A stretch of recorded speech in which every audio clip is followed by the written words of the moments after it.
Hello friends, तो कैसे आप सब। आशा है कि आप सब बहुत अच्छे होंगे और अपनी तैयारी कर रहे होंगे। आज की जो हमारी क्लास होने वाली है वो आपके एग्जाम के लिए एक इम्पोर्टेंट क्लास है। आज हम करने वाले करंट अफेयर की क्लास, ठीक है। जनवरी से दिसंबर 2023 तक, कहने का मतलब 2023 की जो करंट अफेयर है उसकी मैराथन क्लास होने वाली है। इसमें इंपॉर्टेंट पर्सन है आपके एग्जाम के लिए, और आपके एग्जाम में इससे बाहर कोई भी पर्सन नहीं आने वाला। तो इस क्लास को लास्ट तक आपको देखना है। प्रत्येक पर्सन आपके एग्जाम के लिए इंपॉर्टेंट है, और वीडियो को ज़्यादा से ज़्यादा अपने दोस्तों के साथ शेयर कर देना। तो तैयार हो इस क्लास के लिए, ठीक है। तो शुरुआत करते हैं हमारे पहले प्रश्न से। देखिए, पहला प्रश्न है, कर्तव्य पथ पर 74वें गणतंत्र दिवस परेड के अवसर पर किस राज्य की झांकी ने पहला पुरस्कार जीता था। जो कर्तव्य पथ है, जो 74वें गणतंत्र दिवस की हम यहां पर बात कर रहे हैं, उस परेड में किस राज्य की झांकी ने पहला पुरस्कार जीता था। तो किस राज्य की झांकी ने जीता था? उत्तराखंड की। ऑप्शन बी यहां पर क्या होगा? करेक्ट होगा। जो 74वां गणतंत्र दिवस परेड थी, उस परेड में जो उत्तराखंड राज्य की झांकी थी उसने पहला पुरस्कार जीता था। इसमें देखिए, इंपॉर्टेंट फैक्ट की यदि हम बात करें, इस परेड में जो उत्तराखंड की झांकी थी, उस झांकी का जो टाइटल था वो मंदिर माला मिशन के अंतर्गत क्या था? मानस खंड। मंदिर माला मिशन के अंतर्गत क्या था? मानस खंड। तो ध्यान रखना, 74वें गणतंत्र दिवस परेड में जो झांकी थी उसका पुरस्कार किसने जीता था? तो किस राज्य की झांकी ने? उत्तराखंड राज्य की झांकी ने। नेक्स्ट क्वेश्चन देखिए, football tournament Spanish super cup 2023 का किताब किसने जीता? जो फुटबॉल टूर्नामेंट है, कौन सा? स्पेनिश सुपर कप 2023, ये किसने जीता? तो किसने जीता था? बार्सिलोना एफसी ने। ऑप्शन ए हमारा यहां पर क्या होगा? करेक्ट होगा। किसकी बात कर रहे हैं? जो स्पेनिश सुपर कप 2023 है, जो क्या होता है? एक फुटबॉल टूर्नामेंट होता है। क्या होता है? Football tournament. और ये किसने जीता है? बार्सिलोना एफसी ने, ठीक है। इसमें बात करें उपविजेता की, तो इसमें जो उपविजेता टीम रही थी वो आपकी रही थी रियल मैड्रिड एफसी। कौन सी रही थी? Real Madrid FC. अब आपसे पूछे कि ये जो फुटबॉल टूर्नामेंट था, इसका आयोजन स्थल कहाँ है? इसका आयोजन कहाँ पर हुआ था? तो कहाँ पर हुआ था? रियाद में, अर्थात सऊदी अरब में इसका आयोजन हुआ था। टीम कौन सी जीती थी? Barcelona FC. उप विजेता भी आपको ध्यान रखना है, कौन सी? रियल मैड्रिड एफसी, ठीक है। नेक्स्ट क्वेश्चन देखिए, भारत के पहले राष्ट्रीय मूल्यांकन नियामक परख को किस संस्थान ने अधिसूचित किया है? भारत के पहले राष्ट्रीय मूल्यांकन नियामक जो परख है उसको किस संस्थान ने अधिसूचित किया है? तो किस संस्थान ने? एनसीईआरटी नई दिल्ली। ऑप्शन सी क्या होगा? करेक्ट होगा। ये जो परख है ये क्या है? राष्ट्रीय मूल्यांकन नियामक है, ठीक है। अब बात करें इस परख की फुल फॉर्म क्या होती है, तो वो देखिए, इस परख की जो फुल फॉर्म है वो आपके लिए इंपॉर्टेंट है।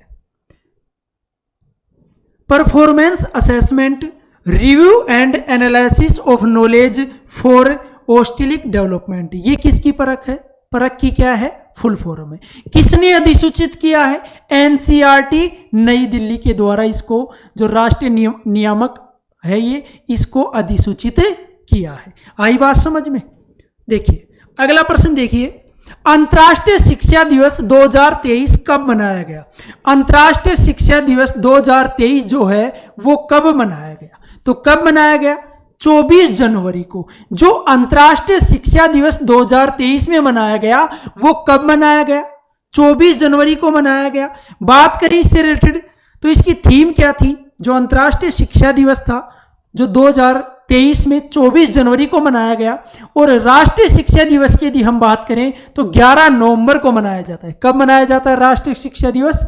11 नवंबर को। ये दोनों पॉइंट आपको ध्यान में होने चाहिए। एक तो अंतर्राष्ट्रीय शिक्षा दिवस 24 जनवरी और एक राष्ट्रीय शिक्षा दिवस 11 नवंबर को मनाया जाता है।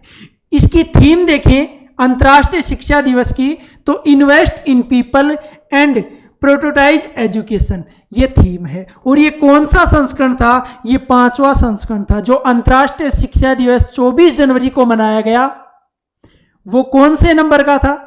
5वें नंबर का था, 5वां ये संस्करण था।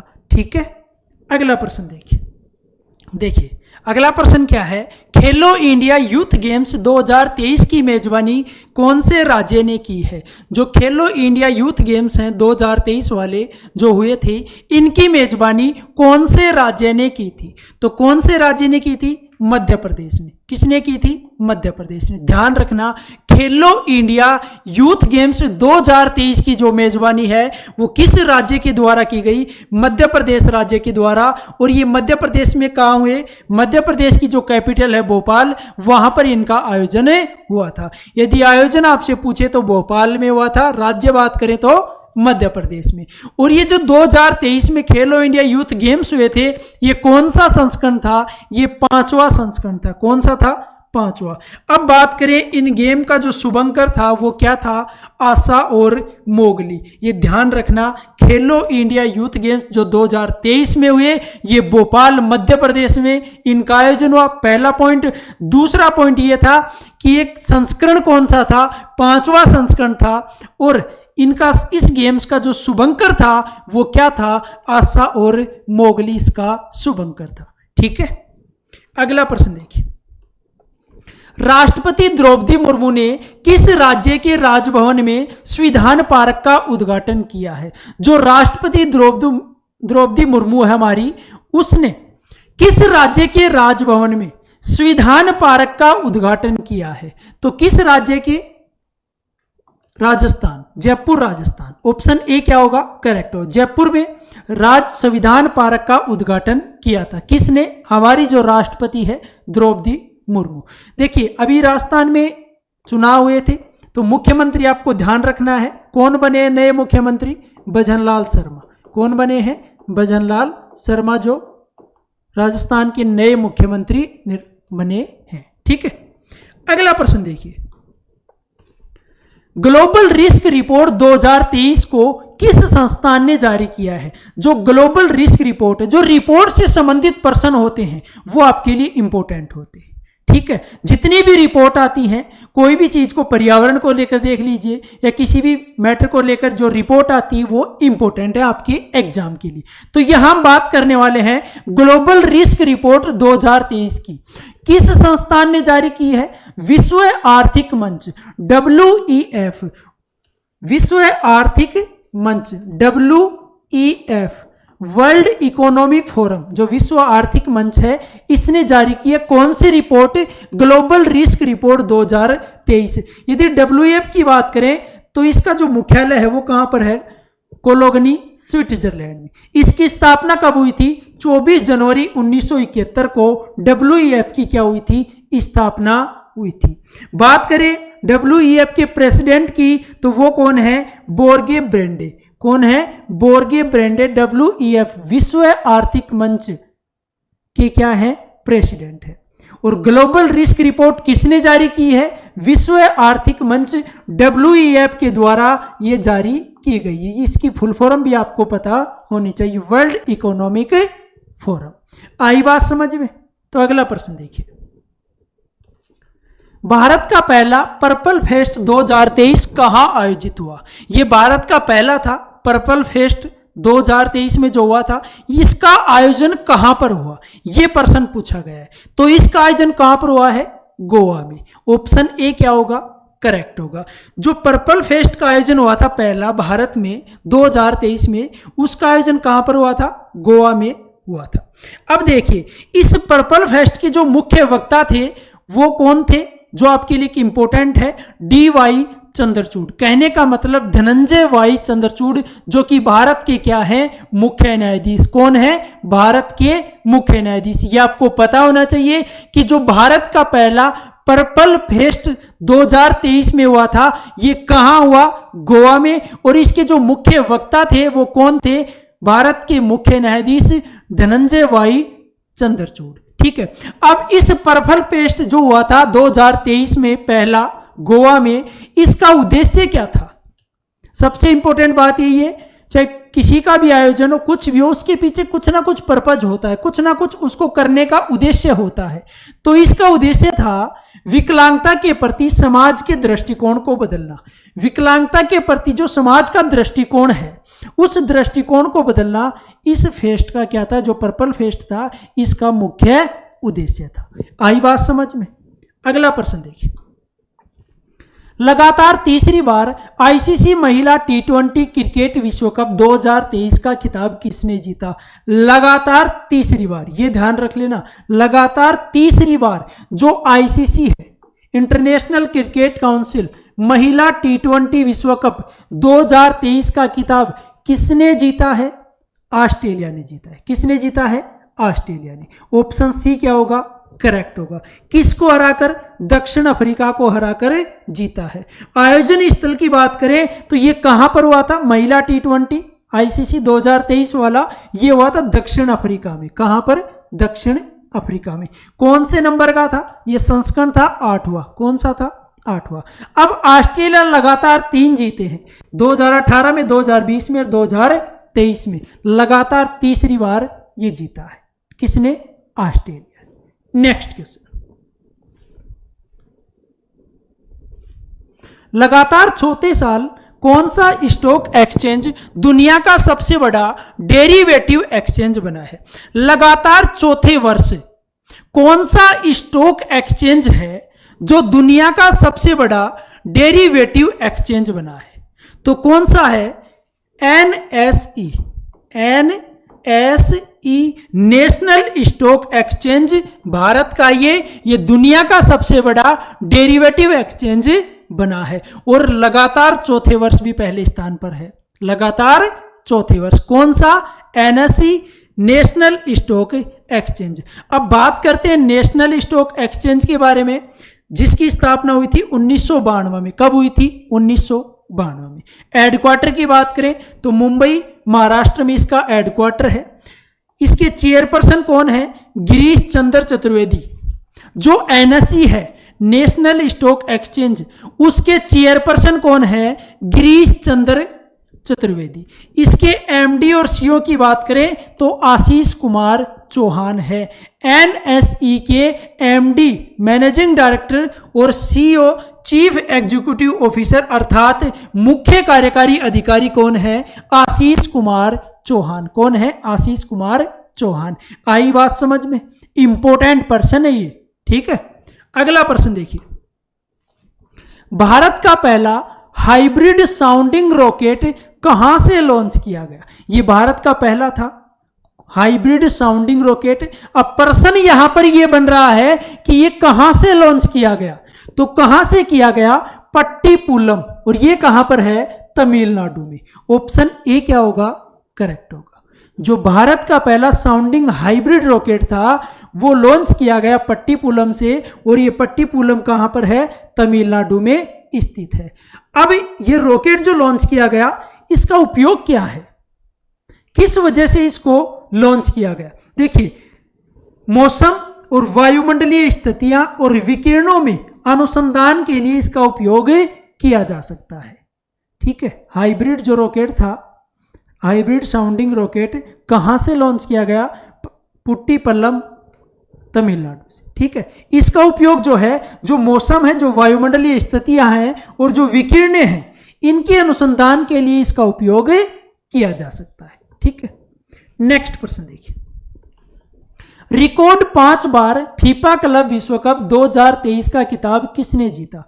रिकॉर्ड 5 बार, अभी तक इन्होंने 5 बार जीता है, ठीक है। प्रश्न पर चलते हैं। फीफा क्लब विश्व कप 2023 का खिताब किसने जीता? तो किसने जीता है? रियल मैड्रिड एफसी ने। रियल मैड्रिड एफसी ने। ऑप्शन सी क्या होगा यहाँ पर? करेक्ट होगा। कौन सी बार जीता? ये 5वीं बार है। रिकॉर्ड 5वीं बार, ये 5वीं बार है। 2023 वाला फीफा क्लब विश्व कप जो किसने जीता है? रियल मैड्रिड एफसी ने जीता है। अब बात करें, इसका आयोजन कहां पर हुआ था? मोरक्को में। आयोजन कहां पर हुआ था? मोरक्को में। कौन सा संस्करण था? 19वां संस्करण था, जिसमें से 5 किसने जीते हैं? रियल मैड्रिड एफसी ने, ठीक है। नेक्स्ट क्वेश्चन देखिए।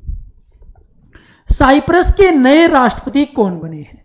जो साइप्रस देश है उसके नए राष्ट्रपति बने हैं, और वो नए राष्ट्रपति कौन बने हैं? निकोस क्रिस्टोडोलाइडस।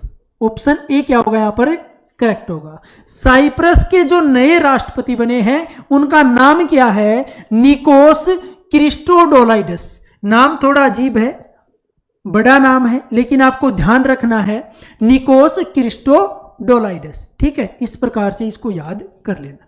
साइप्रस के बारे में बात करें तो साइप्रस एक यूरोपीय देश है जिसकी राजधानी निकोसिया है। राजधानी क्या है? निकोसिया। और साइप्रस की मुद्रा की बात करें तो यूरो है। क्या है? यूरो। ठीक है, next question. Video streaming platform YouTube के नए सीईओ कौन बने हैं? यूट्यूब जो है उसके नए सीईओ कौन बने हैं? नील मोहन। ऑप्शन सी करेक्ट होगा। नील मोहन जो है वो यूट्यूब की क्या बने हैं? नए चीफ एग्जीक्यूटिव ऑफिसर बने हैं। अब बात करें हम यूट्यूब के बारे में तो इसकी स्थापना कब हुई थी? 14 फरवरी 2005 को। यूट्यूब की स्थापना कब हुई थी? 14 फरवरी 2005 को। हेडक्वार्टर कहाँ पर है? कैलिफोर्निया, यूएसए में। अब बात करें कि जो यूट्यूब है, जो वीडियो स्ट्रीमिंग प्लेटफॉर्म है, इसके संस्थापक कौन थे? तो कौन थे? चार्ड हर्ले, स्टीव चैन और जावेद करीम जो थे वो यूट्यूब के क्या थे? संस्थापक थे। इन्होंने यूट्यूब की स्थापना की थी। ठीक है, next question. National geographic pictures of the year 2023 का पुरस्कार किसने जीता? National geographic pictures of the year 2023 का जो पुरस्कार है वो किसने जीता है? कार्तिक सुब्रमण्यम। ऑप्शन बी क्या होगा? करेक्ट होगा। जो कार्तिक सुब्रमण्यम है इनको ये पुरस्कार प्रदान किया गया पिक्चर्स ऑफ द ईयर 2023 का। देखिए इनको क्यों प्रदान किया गया ये भी आपके लिए इंपॉर्टेंट है। इनको एक पुरस्कार दिया गया क्यों? इन्होंने एक फोटो ली थी, उसके बारे में बात करें कि एक पेड़ की टहनी पर बसने के लिए संघर्ष कर रहा था एक बाज। कौन कर रहा था? एक बाज। उस बाज की इन्होंने आकर्षक तस्वीर निकाली जो क्या थी? Dance of the eagles. Dance of the eagles के नाम से ये पिक्चर थी। इसी वजह से इनको इस पिक्चर्स के लिए ये पुरस्कार प्रदान किया गया। किनको? कार्तिक सुब्रमण्यम। Next question. मुंबई के चर्चगेट रेलवे स्टेशन का नाम बदलकर नया नाम क्या कर दिया गया है? जो रेलवे स्टेशन है, जो गांव है या फिर कोई भी कस्बा है जिसका नाम बदला जाता है वो भी आपके लिए बहुत ज्यादा इंपॉर्टेंट है। ठीक है, अब यहां पर हम बात करें कि मुंबई का जो चर्चगेट रेलवे स्टेशन है उसका नाम बदल दिया गया और नया नाम क्या रखा गया? तो क्या रखा गया है? Chintaman Dwarkanath Deshmukh station. Option A क्या होगा? करेक्ट होगा। पहले किस नाम से जाना जाता था? ये चर्चगेट स्टेशन के नाम से जाना जाता था और ये अब जाना जाएगा चिंतामन द्वारकानाथ देशमुख स्टेशन। अब बात करें कि ये नाम क्यों रखा गया, ये कौन थे चिंतामन द्वारकानाथ देशमुख? तो ये आरबीआई के पहले भारतीय गवर्नर थे। आरबीआई के क्या थे? पहले भारतीय गवर्नर थे। अब बात करें आरबीआई की तो इसकी फुल फॉर्म क्या होती है? Reserve bank of India. इसकी स्थापना कब हुई थी? 1 अप्रैल 1935 को। हेडक्वार्टर कहां पर है? मुंबई, महाराष्ट्र में। ठीक है, गवर्नर की बात करें तो कौन है? शक्तिकांत दास आरबीआई के गवर्नर है। शक्तिकांत दास। अगला प्रश्न देखिए। जलाशय के संरक्षण के लिए प्रधानमंत्री नरेंद्र मोदी ने जल जन अभियान का शुभारंभ कहां किया? किसके संरक्षण के लिए? जलाशयों के संरक्षण के लिए। यदि आपसे सीधा सीधा प्रश्न यह भी पूछा जा सकता है कि प्रधानमंत्री ने जल जन अभियान का शुभारंभ किया था किस लिए? नीचे ऑप्शन में मिलेगा आपको। जलाशयों के संरक्षण के लिए, तालाबों के लिए, या फिर पानी हर घर नल पहुंचाने के लिए। तो इसमें क्या होगा? जलाशयों के संरक्षण के लिए प्रधानमंत्री नरेंद्र मोदी ने जल जन अभियान का शुभारंभ किया था। अब हमारा प्रश्न क्या है? यहां पर प्रश्न ये पूछ रहा है कि इस जो अभियान है जल जन अभियान, इस अभियान का शुरुआत या इस अभियान को प्रारंभ कहां से किया था? तो कहां से किया था? सिरोही। और सिरोही कहां पर है? राजस्थान में। ऑप्शन सी क्या होगा? करेक्ट होगा। तो जल जन अभियान की शुरुआत कहाँ से की थी? सिरोही राजस्थान से।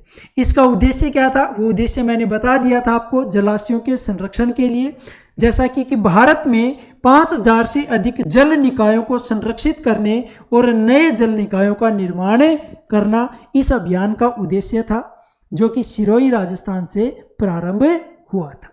ठीक है, नेक्स्ट क्वेश्चन, अंतर्राष्ट्रीय वन दिवस 2023 कब मनाया गया? जो अंतर्राष्ट्रीय वन दिवस है वो 2023 में कब मनाया गया? तो कब मनाया गया? 21 मार्च को।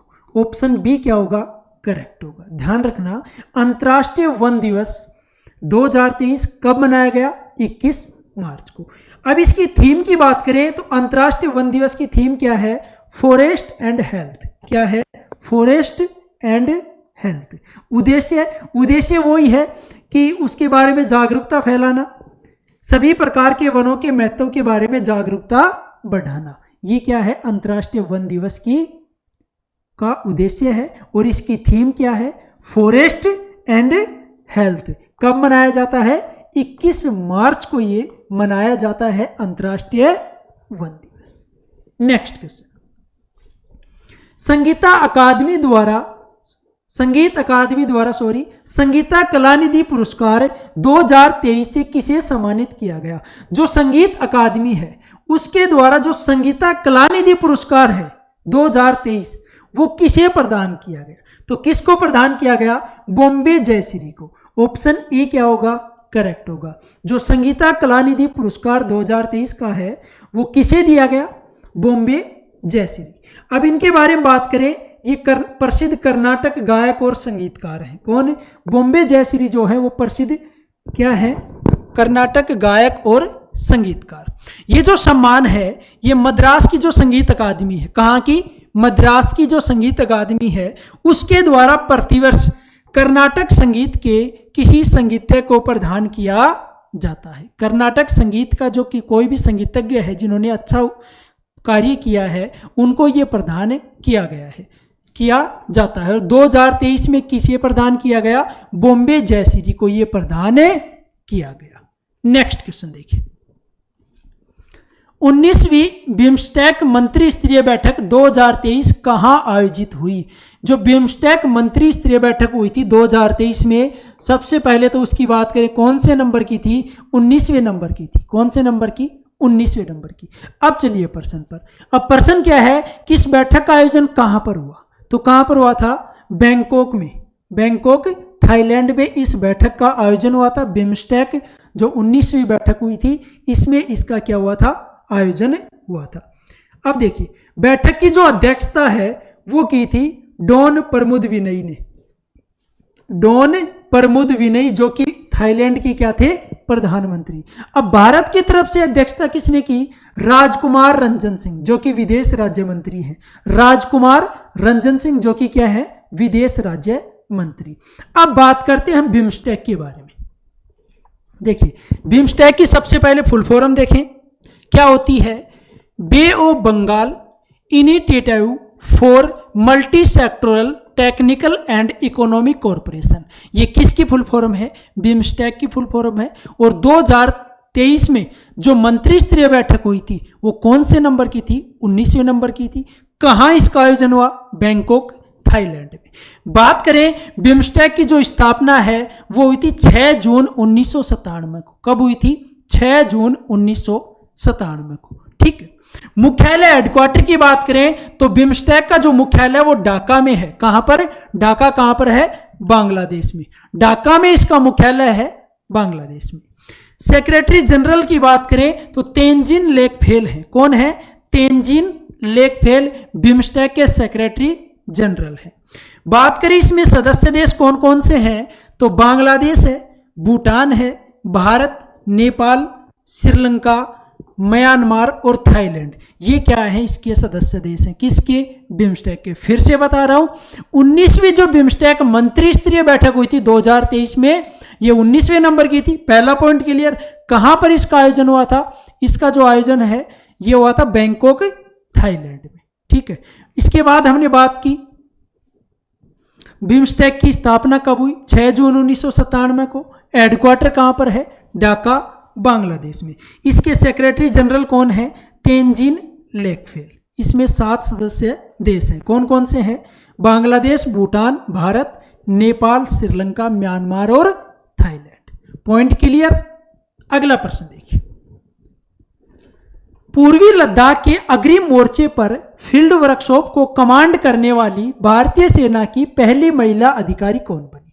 प्रश्न को ध्यान से पढ़िए, ठीक है, छोटा सा प्रश्न है, ध्यान से पढ़ना, इसको समझने में छोटा है। वैसे तो 3 लाइनों का प्रश्न बना रखा है कि पूर्वी लद्दाख के अग्रिम मोर्चे पर फील्ड वर्कशॉप को कमांड करने वाली भारतीय सेना की पहली महिला जो अधिकारी बनी थी वो कौन बनी थी? कर्नल गीता राणा। कौन बनी? Colonel Geeta Rana. Option A क्या होगा यहां पर? करेक्ट होगा, ठीक है। अगला प्रश्न देखिए। विश्व बैंक के नए अध्यक्ष कौन बने हैं? जो वर्ल्ड बैंक है उसकी हम यहां पर बात कर रहे हैं। किसकी? वर्ल्ड बैंक की। इसके नए अध्यक्ष कौन बने हैं? तो कौन बने हैं? अजय बंगा। ऑप्शन सी करेक्ट होगा। वर्ल्ड बैंक के नए अध्यक्ष कौन बने हैं? अजय बंगा। अब हमने अध्यक्ष के बारे में जानकारी ले ली, अब बात करते हैं वर्ल्ड बैंक के बारे में। तो सबसे पहले बात आती है कि इसका मुख्यालय कहाँ है। सबसे ज्यादा इंपॉर्टेंट है, किसी भी संस्था का हेडक्वार्टर और उसका प्रेसिडेंट हो या फिर सेक्रेटरी जनरल हो, कोई भी हो, वो आपको पता होना चाहिए, ठीक है।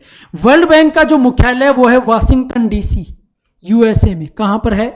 वाशिंगटन डीसी, यूएसए में। इसके एमडी और सीईओ कौन है? अंशुला कांत। कौन है? अंशुला कांत। स्थापना कब हुई थी वर्ल्ड बैंक की? जुलाई 1944 में। और वर्ल्ड बैंक के नए अध्यक्ष कौन बने हैं ये भी आपको पता होना चाहिए, अभी मैंने बताया था, अजय बंगा। कौन बने हैं? अजय बंगा। और एमडी और सीईओ कौन है? अंशुला कांत। कौन है? अंशुला कांत। Point clear? आ गई बात समझ में? चलिए अगला प्रश्न देखिए। अंत्योदय परिवारों को वित्तीय सहायता प्रदान करने के लिए दयालु योजना किस राज्य ने शुरू की है? जो अंत्योदय परिवार हैं उनको वित्तीय सहायता प्रदान करने के लिए जो दयालु योजना है वो किस राज्य सरकार के द्वारा शुरू की गई, या किस राज्य ने दयालु योजना शुरू की है? तो किसने शुरू की है? हरियाणा ने। ऑप्शन ए क्या होगा? करेक्ट होगा। जो हरियाणा राज्य सरकार है उसने अंत्योदय परिवारों को वित्तीय सहायता देने के लिए दयालु योजना की शुरुआत की है। अब देखिए इस योजना के बारे में बात करें कि ये योजना जो है इसके तहत परिवार पहचान पत्र के आधार पर जो सत्यापित डेटा है उसके आधार पर 1,80,000 रुपए तक जो आय वाले परिवार के सदस्य हैं या तो सदस्यों की या तो मृत्यु हो जाती है या फिर वो दिव्यांग होने पर उनको आर्थिक सहायता प्रदान की जाएगी। कितनी आय से कम? 1,80,000 रुपए आय तक वाले जो परिवार के सदस्य हैं उनकी या तो मृत्यु हो जाए या फिर वो विकलांग हो जाए, दिव्यांग हो जाए, ठीक है, होने पर उनको क्या प्रदान की जाएगी? आर्थिक सहायता प्रदान की जाएगी। किस योजना के तहत? दयालु योजना के तहत। किस राज्य सरकार द्वारा शुरू की गई? हरियाणा राज्य सरकार के द्वारा ये योजना लागू की गई। Next question.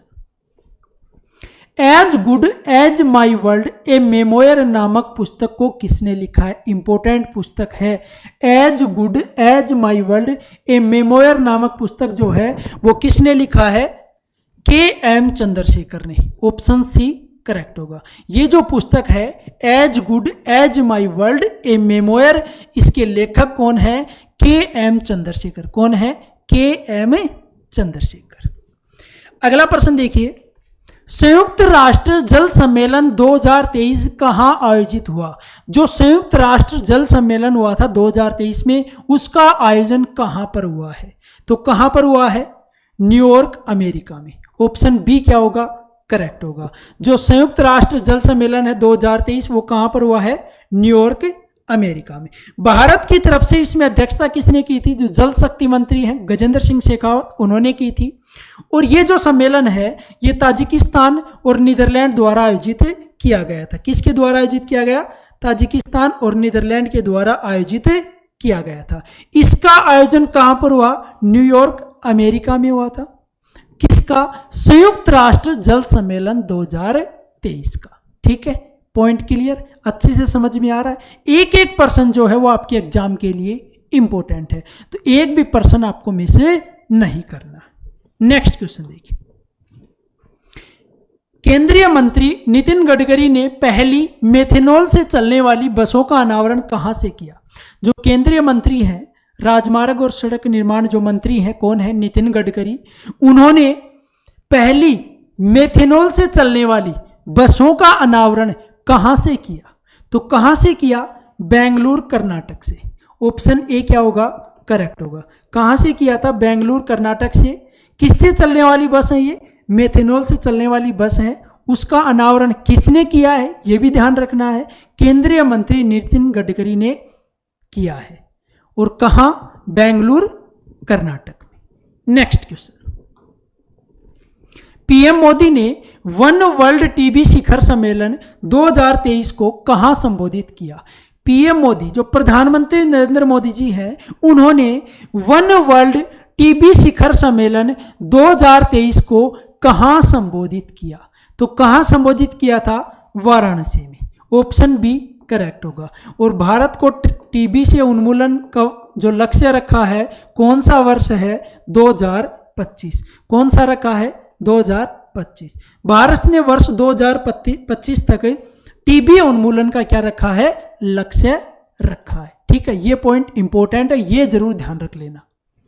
नेक्स्ट क्वेश्चन देखिए, वर्ष 2023 में किसे ऑस्ट्रेलिया के सर्वोच्च नागरिक सम्मान, अब सबसे पहले ये ध्यान रख लेना, ऑस्ट्रेलिया का जो सर्वोच्च नागरिक सम्मान है उसका नाम क्या है? Order of Australia. ये पता होना चाहिए। अब पर्सन ये यहां पर है कि ऑस्ट्रेलिया का जो सर्वोच्च नागरिक सम्मान है ऑर्डर ऑफ ऑस्ट्रेलिया से किसे सम्मानित किया गया? तो किन को सम्मानित किया गया?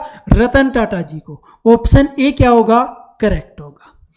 ऑर्डर ऑफ ऑस्ट्रेलिया ऑस्ट्रेलिया का सर्वोच्च नागरिक सम्मान है और 2023 में किनको सम्मान मिला है? ये रतन टाटा जी को ये सम्मान दिया गया है। देखिए क्यों दिया गया है?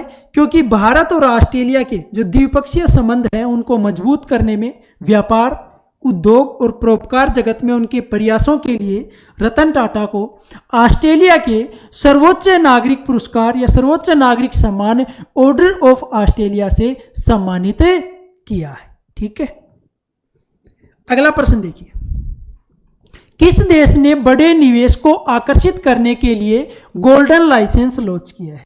कौन सा देश है जिसने बड़े निवेश को आकर्षित करने के लिए गोल्डन लाइसेंस लॉन्च किया है? तो किसने किया है? बहरीन ने। ऑप्शन डी क्या होगा यहां पर? करेक्ट होगा। जो बहरीन देश है उसने बड़े निवेश को आकर्षित करने के लिए गोल्डन लाइसेंस लॉन्च किया है। याद रखना किसने किया है? बहरीन ने। ठीक है, अगला प्रश्न देखिए, संयुक्त सैन्य अभ्यास अजय वारियर 23 किन दो देशों के बीच आयोजित हुआ? किसकी बात कर रहे हैं? ये संयुक्त सैन्य अभ्यास है। ये टॉपिक भी आपके लिए बहुत ज्यादा इंपॉर्टेंट है। अजय वारियर 23 किन दो देशों के बीच आयोजित हुआ है? तो किन के बीच हुआ है? भारत और ब्रिटेन के बीच। ऑप्शन बी करेक्ट होगा। भारत और ब्रिटेन के बीच नाम है अजय वारियर 23। संयुक्त सैन्य अभ्यास का आयोजन हुआ है। आयोजन स्थल की बात करें तो सेली सबरी प्लेन्स यूनाइटेड किंगडम में। कहां पर? सेली सबरी प्लेन्स यूनाइटेड किंगडम में। और अजय वारियर 23 ये कौन सा संस्करण था? 7वां संस्करण था जो भारत और ब्रिटेन के बीच में इसका आयोजन होता है, संयुक्त सैन्य अभ्यास का आयोजन। अगला प्रश्न देखिए, नई दिल्ली के दिल्ली हाट में मिलेट्स एक्सपीरियंस सेंटर MEC का उद्घाटन किसने किया है? जो नई दिल्ली है उसके दिल्ली हाट में मिलेट्स एक्सपीरियंस सेंटर अर्थात MEC का उद्घाटन किसके द्वारा किया गया? नरेंद्र सिंह तोमर के द्वारा किया गया। ऑप्शन ए क्या होगा यहां पर? करेक्ट होगा। इसके बारे में बात करें कि जो NFED है उसने कृषि मंत्रालय के सहयोग से MEC स्थापित किया ताकि आम जनता में जो मिलेट्स हैं उसके अधिग्रहण को क्या किया जा सके? बढ़ावा दिया जा सके। जो मिलेट्स हैं उनके अधिग्रहण को क्या किया जा सके? बढ़ावा दिया जा सके। अगला प्रश्न देखिए, जर्मनी के सर्वोच्च सम्मान ऑर्डर ऑफ मेरिट 2023 से किसे सम्मानित किया गया? ये जर्मनी का सर्वोच्च सम्मान है। कौन सा? Order of merit. ऑस्ट्रेलिया का था ऑर्डर ऑफ ऑस्ट्रेलिया और जर्मनी का है ऑर्डर ऑफ मेरिट। और 2023 में किसे सम्मानित किया गया?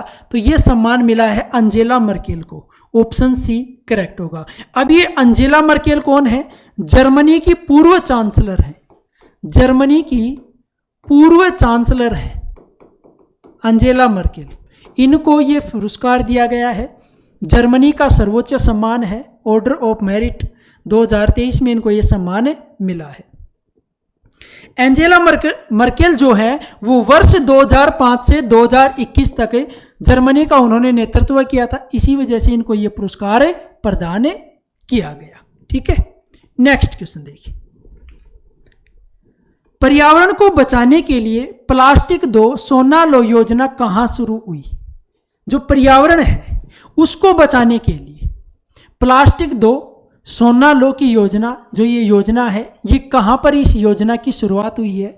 तो सदिवारा कश्मीर में इस योजना की शुरुआत हुई है। ऑप्शन ए करेक्ट होगा। इस योजना के अंतर्गत क्या है कि जो प्लास्टिक है कितने कुंटल? 20 क्विंटल। यदि आप 20 क्विंटल प्लास्टिक इस पंचायत को देते हैं ले जाकर, तो आपको मिलेगा 1 सोने का सिक्का।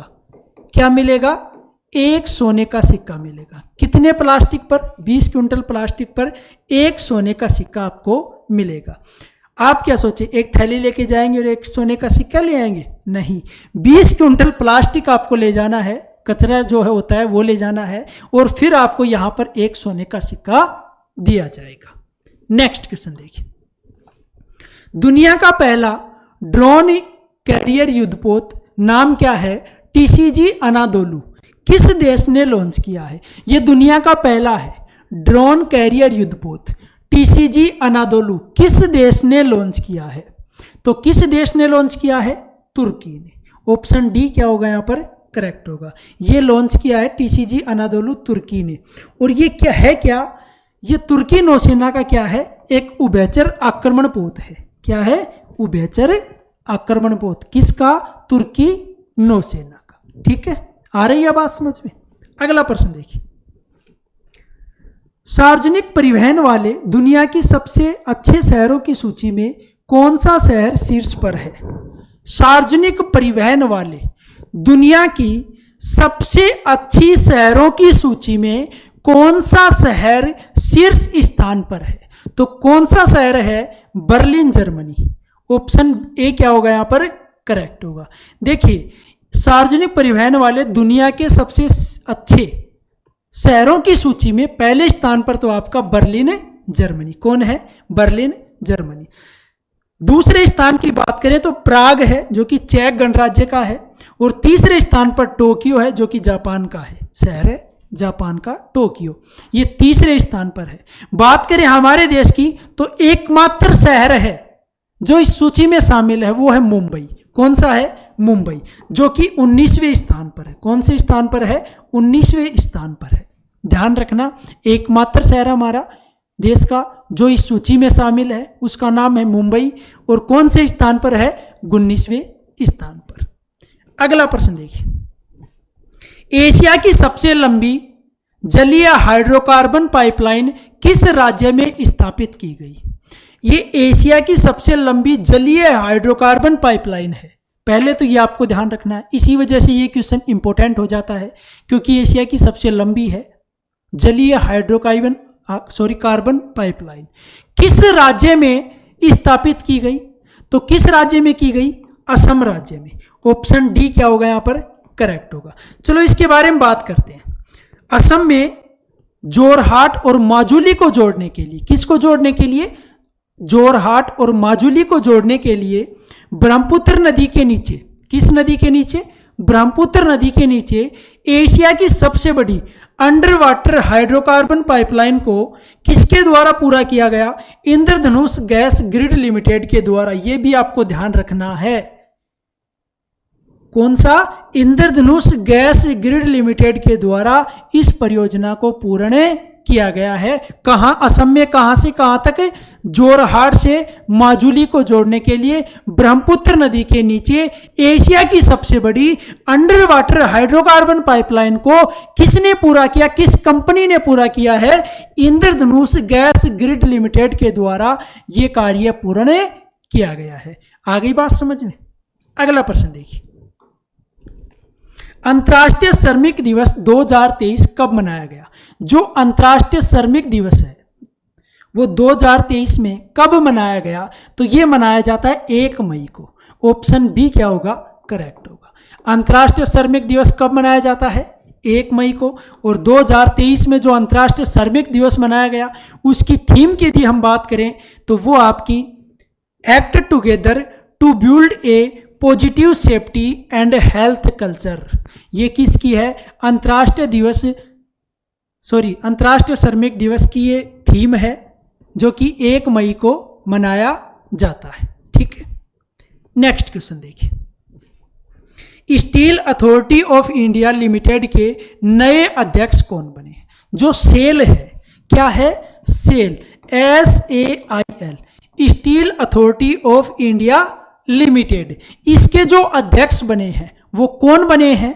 अमरेंदु प्रकाश। कौन बने हैं? अमरेंदु प्रकाश। ये बने हैं सेल के नए अध्यक्ष। तो ऑप्शन ए हमारा यहां पर क्या होगा? करेक्ट होगा। चलो सेल के बारे में बात करते हैं। इसकी फुल फॉर्म सबसे पहले मैंने अभी बताई आपको, स्टील अथॉरिटी ऑफ इंडिया। इसकी स्थापना कब हुई थी? 19 जनवरी 1954 को। हेडक्वार्टर सेल का मुख्यालय की बात करें तो कहां पर है? नई दिल्ली में। कहां पर है? नई दिल्ली में। और इसके अध्यक्ष कौन बने हैं? अमरेंदु प्रकाश। Point clear? अगला प्रश्न देखिए,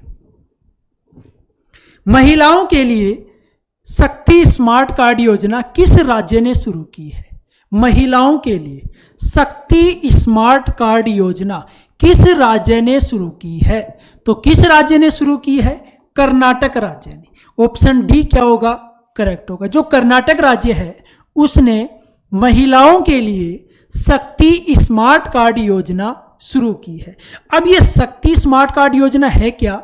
देखिए, कर्नाटक राज्य सरकार ने महिलाओं को राज्य की बसों में मुफ्त यात्रा का लाभ प्रदान करने के लिए शक्ति स्मार्ट कार्ड योजना शुरू की है। जो कर्नाटक राज्य की महिलाएं हैं उनको बसों में मुफ्त यात्रा करने का लाभ प्रदान करने के लिए शक्ति स्मार्ट कार्ड योजना की शुरुआत की गई।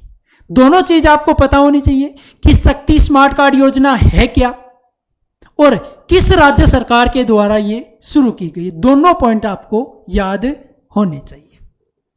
नेक्स्ट प्रश्न देखिए, प्रोफेसर कोठापल्ली जयशंकर पुरस्कार 2023 से किसे सम्मानित किया गया? प्रोफेसर जो कोठापल्ली जयशंकर पुरस्कार है 2023 में, इस पुरस्कार से किसे सम्मानित किया गया? तो किनको सम्मानित किया गया? आचार्य एन गोपी को। ऑप्शन बी क्या होगा? करेक्ट होगा। किनको सम्मानित किया गया?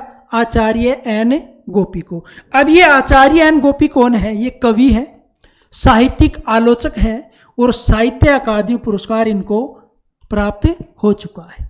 किनको? आचार्य एन गोपी को।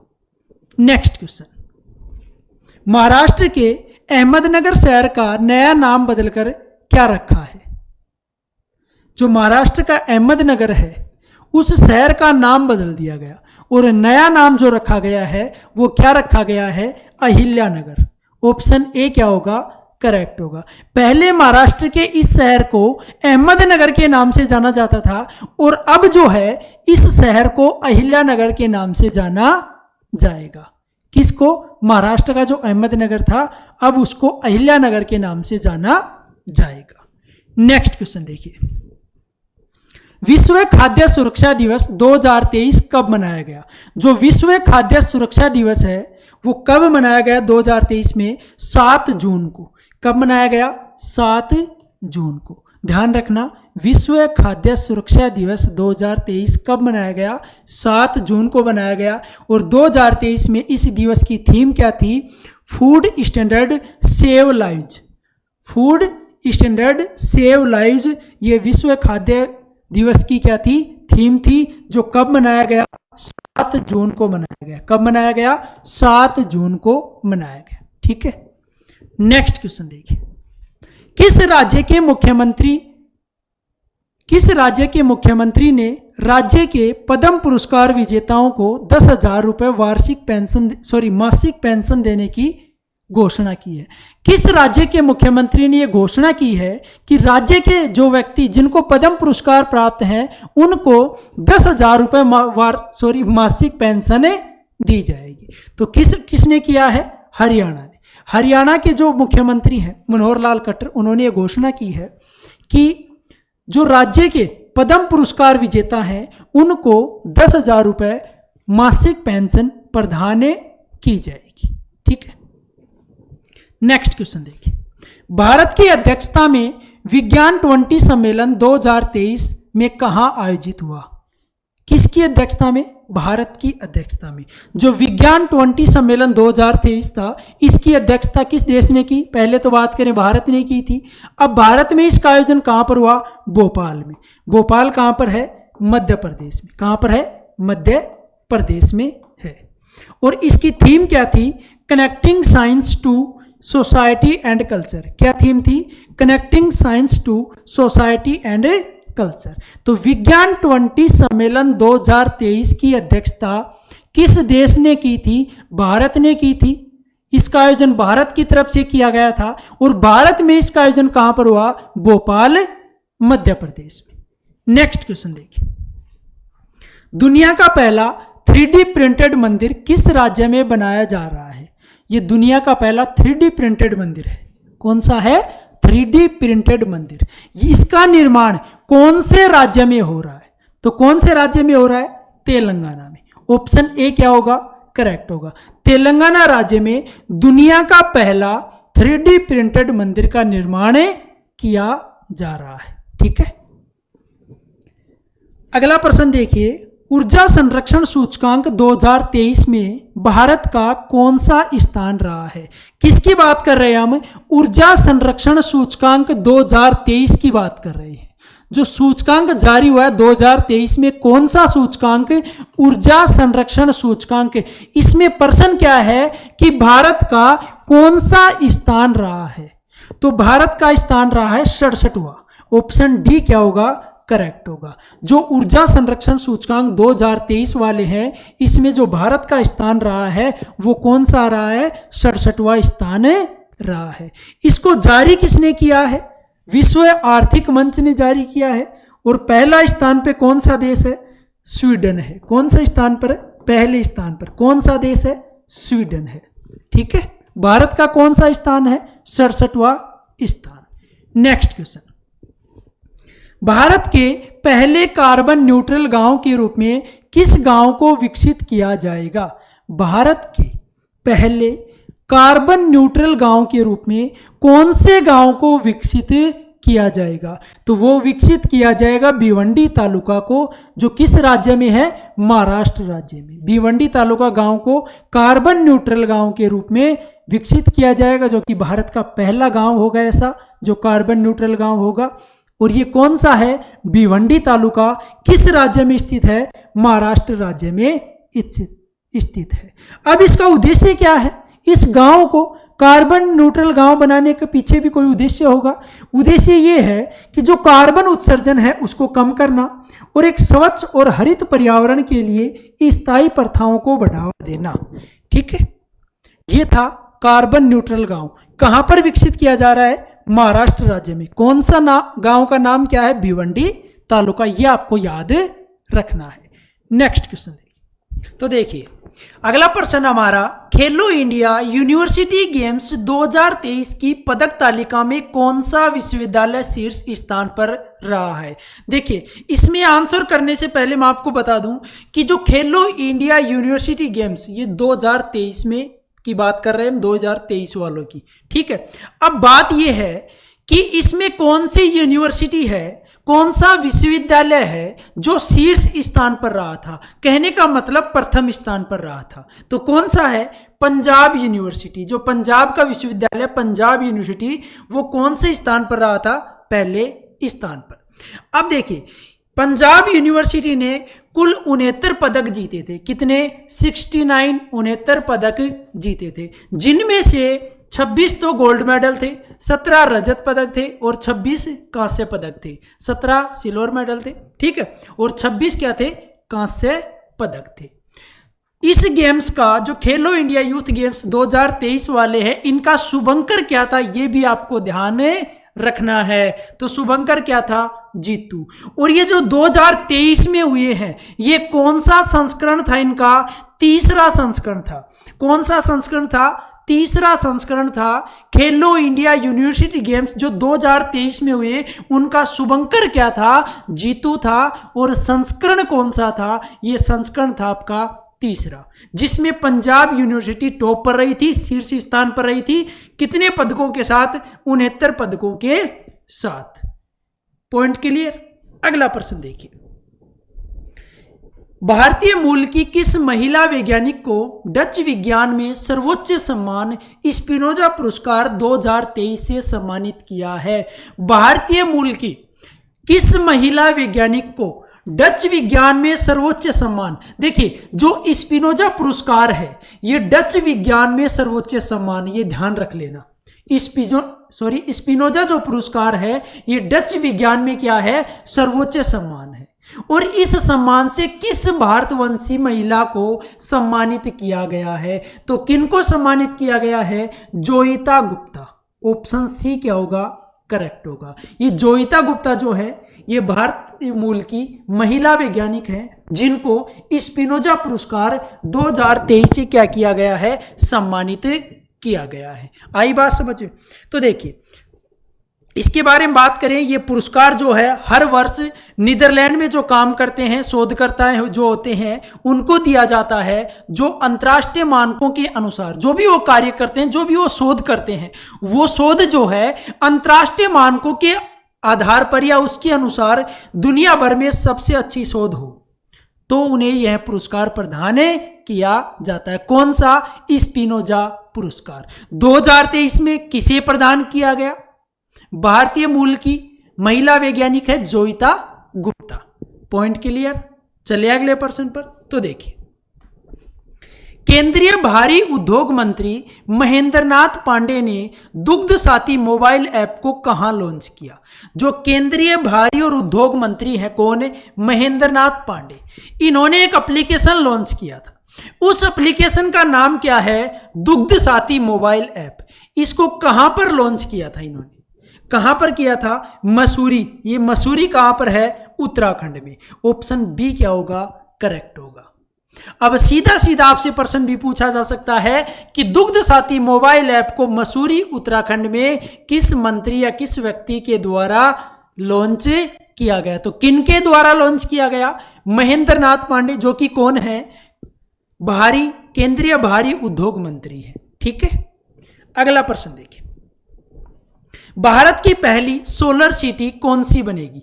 भारत की पहली जो सोलर सिटी है वो कौन सी बनेगी, सांची मध्य प्रदेश। सोलर सिटी बनेगी सांची। सांची कहां पर है, मध्य प्रदेश में। सांची कहां पर है, मध्य प्रदेश में। तो ध्यान रखना, भारत की जो पहली सोलर सिटी है वो कहां पर बनेगी, सांची में बनेगी। कहां पर, सांची में। राज्य की बात करें तो आपका आंसर होगा मध्य प्रदेश। ठीक है। नेक्स्ट क्वेश्चन, दिल्ली में औरंगजेब लेन का नाम बदलकर नया नाम क्या कर दिया है। जो दिल्ली में औरंगजेब लेन है, इसका नाम बदलकर नया नाम क्या किया है। तो क्या किया है, डॉक्टर एपीजे अब्दुल कलाम लेन। ठीक है, इनके नाम पर ये इस लाइन का नाम रखा गया है। पहले क्या नाम था, औरंगजेब नाम था, अब कर दिया डॉक्टर एपीजे अब्दुल कलाम के नाम से इसको जाना जाएगा। ठीक है। नेक्स्ट क्वेश्चन, विश्व संरक्षण कांग्रेस WCC की मेजबानी 2023 में किस देश ने की है। जो WCC है अर्थात विश्व संरक्षण कांग्रेस, इसकी मेजबानी 2023 में कौन से देश ने की है। तो किसने की है, संयुक्त अरब अमीरात ने। संयुक्त अरब अमीरात ने। ऑप्शन बी क्या होगा यहां पर, करेक्ट होगा। इसके बारे में बात करें तो देखिए, ये जो सम्मेलन हुआ था, ये सम्मेलन वैश्विक पर्यावरणविदों के लिए दबाव वाली जो चुनौतियां हैं उनको सामना करने के लिए और एक सतत भविष्य के लिए अभिनव समाधान तैयार करने के लिए एक महत्वपूर्ण मंच के रूप में काम करेगा। ठीक है, फिर से देखना, इसको ध्यान रखना। विश्व संरक्षण कांग्रेस WCC की मेजबानी किस देश ने की, कब, 2023 की बात कर रहे हैं। तो किसने की है, संयुक्त अरब अमीरात ने। नेक्स्ट क्वेश्चन देखिए, भारत में 1 लाख रुपए प्रति शेयर मार्क को छूने वाला, प्रति शेयर मार्क को छूने वाला पहला स्टॉक कौन सा बन गया। तो कौन सा बना है, MRF। ऑप्शन बी क्या होगा, करेक्ट होगा। MRF की फुल फॉर्म क्या होती है, जो कि एक टायर निर्माता कंपनी है। क्या है, टायर निर्माता कंपनी, ठीक है, टायर निर्माता कंपनी, इसकी फुल फॉर्म होती है Madras rubber factory, Madras rubber factory. इसकी जो शुरुआत हुई थी 1946 में टॉय बैलून बनाने से हुई थी। जो MRF है इसकी शुरुआत 1946 में हुई थी। उस समय इसमें क्या बनता था, टॉय बैलून बनते थे। क्या बनते थे, टॉय बैलून। अब फिर उसके बाद 1960 के बाद इन्होंने टायर बनाना शुरू किया था। इस कंपनी ने 1960 के बाद में क्या बनाना शुरू किया था, टायर बनाना शुरू किया था। MRF की full form Madras rubber factory, ठीक है। नेक्स्ट क्वेश्चन देखिए, वर्ष 2023 में जर्मन शांति पुरस्कार से किसे सम्मानित किया गया है। वर्ष 2023 में जो जर्मन शांति पुरस्कार है, इस पुरस्कार से किसे सम्मानित किया गया है। तो किसको सम्मानित किया गया है, सलमान रुश्दी। ऑप्शन ए क्या होगा, करेक्ट होगा। जो सलमान रुश्दी हैं इनको जर्मन शांति पुरस्कार 2023 से सम्मानित किया गया है। जो सलमान रुश्दी है ये प्रसिद्ध ब्रिटिश अमेरिकी लेखक हैं और इनको उत्कृष्ट योगदान के लिए प्रतिष्ठित जर्मन शांति पुरस्कार से सम्मानित किया गया है। ये पॉइंट जरूर ध्यान में रख लेना। जर्मन शांति पुरस्कार 2023 से किसको सम्मानित किया गया, सलमान रुश्दी। कौन है, प्रसिद्ध ब्रिटिश अमेरिकी लेखक है, ठीक है। अगला प्रश्न देखिए, कॉस्ट ऑफ लिविंग रिपोर्ट 2023 के अनुसार दुनिया का सबसे महंगा शहर कौन सा है। जो कॉस्ट ऑफ लिविंग रिपोर्ट आई थी 2023 में, इस रिपोर्ट के अनुसार दुनिया का सबसे महंगा शहर कौन सा है। तो कौन सा है, न्यूयॉर्क, जो कि अमेरिका का शहर है। ऑप्शन डी क्या होगा यहाँ पर, करेक्ट होगा। दुनिया का सबसे महंगा शहर कौन सा है, न्यूयॉर्क। किसकी रिपोर्ट के आधार पर, कॉस्ट ऑफ लिविंग रिपोर्ट 2023 के आधार पर। देखिए इसके बारे में यदि हम बात करें तो दूसरे स्थान पर इस रिपोर्ट के अनुसार हांगकांग है और तीसरे स्थान की बात करें तो जेनेवा है। और ये रिपोर्ट किसने जारी की थी, ECA इंटरनेशनल ने। कॉस्ट ऑफ लिविंग रिपोर्ट जो है उसमें पहले स्थान पर, कहने का मतलब सबसे महंगा शहर कौन सा है, न्यूयॉर्क है, दूसरा है हांगकांग और तीसरा है जेनेवा। ये जो रिपोर्ट थी, ये रिपोर्ट जारी किसने की, तो किसने की थी, ECA इंटरनेशनल ने ये रिपोर्ट जारी की थी। आई बात समझ में, आ रहा है ना मजा पढ़ने में। प्रत्येक प्रश्न आपके लिए इंपॉर्टेंट है, प्रत्येक प्रश्न। तो एक भी प्रश्न को आपको मिस नहीं करना है। ये क्लास आपके लिए शानदार साबित होने वाली है। नेक्स्ट क्वेश्चन देखिए, चौथे राष्ट्रीय जल पुरस्कार 2022 में सर्वश्रेष्ठ जिले का पुरस्कार किसने जीता है। कौन से नंबर का था ये, चौथे नंबर का था राष्ट्रीय जल पुरस्कार 2022 में। ये 2022 के हैं, प्रदान किए गए थे 2023 में, ठीक है। इसलिए आपके लिए इंपॉर्टेंट करंट अफेयर का क्वेश्चन बन जाता है। तो सर्वश्रेष्ठ जिले का जो पुरस्कार है वो किसे प्राप्त हुआ है, तो किसको प्राप्त हुआ है, एक जिला है गंजम। और ये गंजम जिला किस राज्य में है, उड़ीसा राज्य में। किस राज्य में, उड़ीसा राज्य में। तो चौथे राष्ट्रीय जल पुरस्कार 2022 में जो सर्वश्रेष्ठ जिले का पुरस्कार मिला है वो गंजम जिले को किस राज्य में है, उड़ीसा राज्य में। यहां पर 2 पॉइंट आपको ध्यान रखने हैं। एक तो यदि आपसे यहां पर तो जिला पूछा गया था, यदि आपसे पूछे कि सर्वश्रेष्ठ राज्य का पुरस्कार तो वो होगा मध्य प्रदेश। क्या होगा, मध्य प्रदेश। सर्वश्रेष्ठ राज्य का जो पुरस्कार है वो किसको दिया गया, मध्य प्रदेश राज्य को।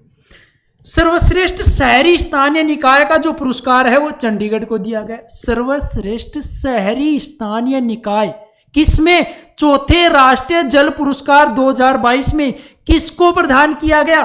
चंडीगढ़ को। किसको प्रदान किया गया? चंडीगढ़ को। राज्यों की श्रेणी में मध्य प्रदेश राज्य को। आई बात समझ में? ठीक है, तो अगला प्रश्न देखिए। इसरो ने चंद्रमा पर अपना तीसरा मिशन चंद्रयान-3 किस रॉकेट से लॉन्च किया? इंपॉर्टेंट प्रश्न है, ठीक है, बहुत ज्यादा इंपॉर्टेंट है। 5 स्टार कर लीजिए इस क्वेश्चन को, इंपॉर्टेंट है। ISRO, Indian Space Research Organisation ने चंद्रमा पर अपना तीसरा मिशन कौन सा लॉन्च किया था? चंद्रयान-3 लॉन्च किया था, ठीक है, ये सभी को पता है। अब ये प्रश्न पूछ रहा है किस रॉकेट से? तो LVM-3M4, LVM-3M4 रॉकेट से चंद्रयान-3 को लॉन्च किया था, ठीक है। इसके बाद बात करें, यहां पर LVM की बात करें तो देखिए, लॉन्च व्हीकल मार्क 3, इसकी फुल फॉर्म होती है LVM की, लॉन्च व्हीकल मार्क, ठीक है। कहां से लॉन्च किया गया ये भी इंपॉर्टेंट है। आपसे अभी रॉकेट की बात की, LVM-3M4 रॉकेट से लॉन्च किया। अब आपसे पूछे चंद्रयान-3 कहां से लॉन्च किया गया? सतीश धवन अंतरिक्ष केंद्र कहां पर है? श्रीहरिकोटा में, यहां से यह लॉन्च किया गया। अब बात आती है कि इसकी थीम क्या थी? Science of the moon. क्या थी? Science of the moon. इसके लैंडर का नाम था विक्रम, ये 2 पॉइंट ध्यान रखने हैं, लैंडर का नाम और रोवर का नाम था प्रज्ञान। क्या नाम था? प्रज्ञान। चंद्रयान-3 में लैंडर और विक्रम 2 थे, इन दोनों का नाम ध्यान रखना है। लैंडर का नाम था विक्रम और रोवर का नाम था प्रज्ञान। फिर से बता रहा हूं, चंद्रमा के लिए चंद्रयान-3 लॉन्च किया गया था। किस रॉकेट से? LVM-3M4 रॉकेट से। क्लियर? इसके बाद बात आती है लॉन्च व्हीकल मार्ग, इसकी फुल फॉर्म है। कहां से लॉन्च किया गया? सतीश धवन अंतरिक्ष केंद्र श्रीहरिकोटा से लॉन्च किया गया। अब बात आती है कि इसमें 2 हैं, एक तो लैंडर और एक रोवर। लैंडर का नाम है विक्रम और रोवर का नाम है प्रज्ञान। इसकी जो थीम है वो क्या है? Science of the moon. क्या है? साइंस ऑफ द मून, ठीक है। इंपॉर्टेंट पर्सन है, इसको अच्छे से याद कर लेना, ठीक है। नेक्स्ट क्वेश्चन देखिए। पहली ग्लोबल शतरंज लीग 2023 का खिताब किसने जीता? ये पहली थी ग्लोबल शतरंज लीग। जो ग्लोबल शतरंज लीग 2023 में हुई थी, ये पहली थी, और इस पहली का ही खिताब किसने जीता था? तो किसने जीता है? त्रिवेणी कॉन्टिनेंटल किंग्स ने। त्रिवेणी कॉन्टिनेंटल किंग्स ने पहली ग्लोबल शतरंज लीग 2023 का खिताब जीता है। अब बात आती है कि उपविजेता इसमें कौन रहा था? तो इसमें जो उपविजेता रहा था वो था अपग्रेड मुंबा मास्टर्स। कौन? Upgrade Mumba masters.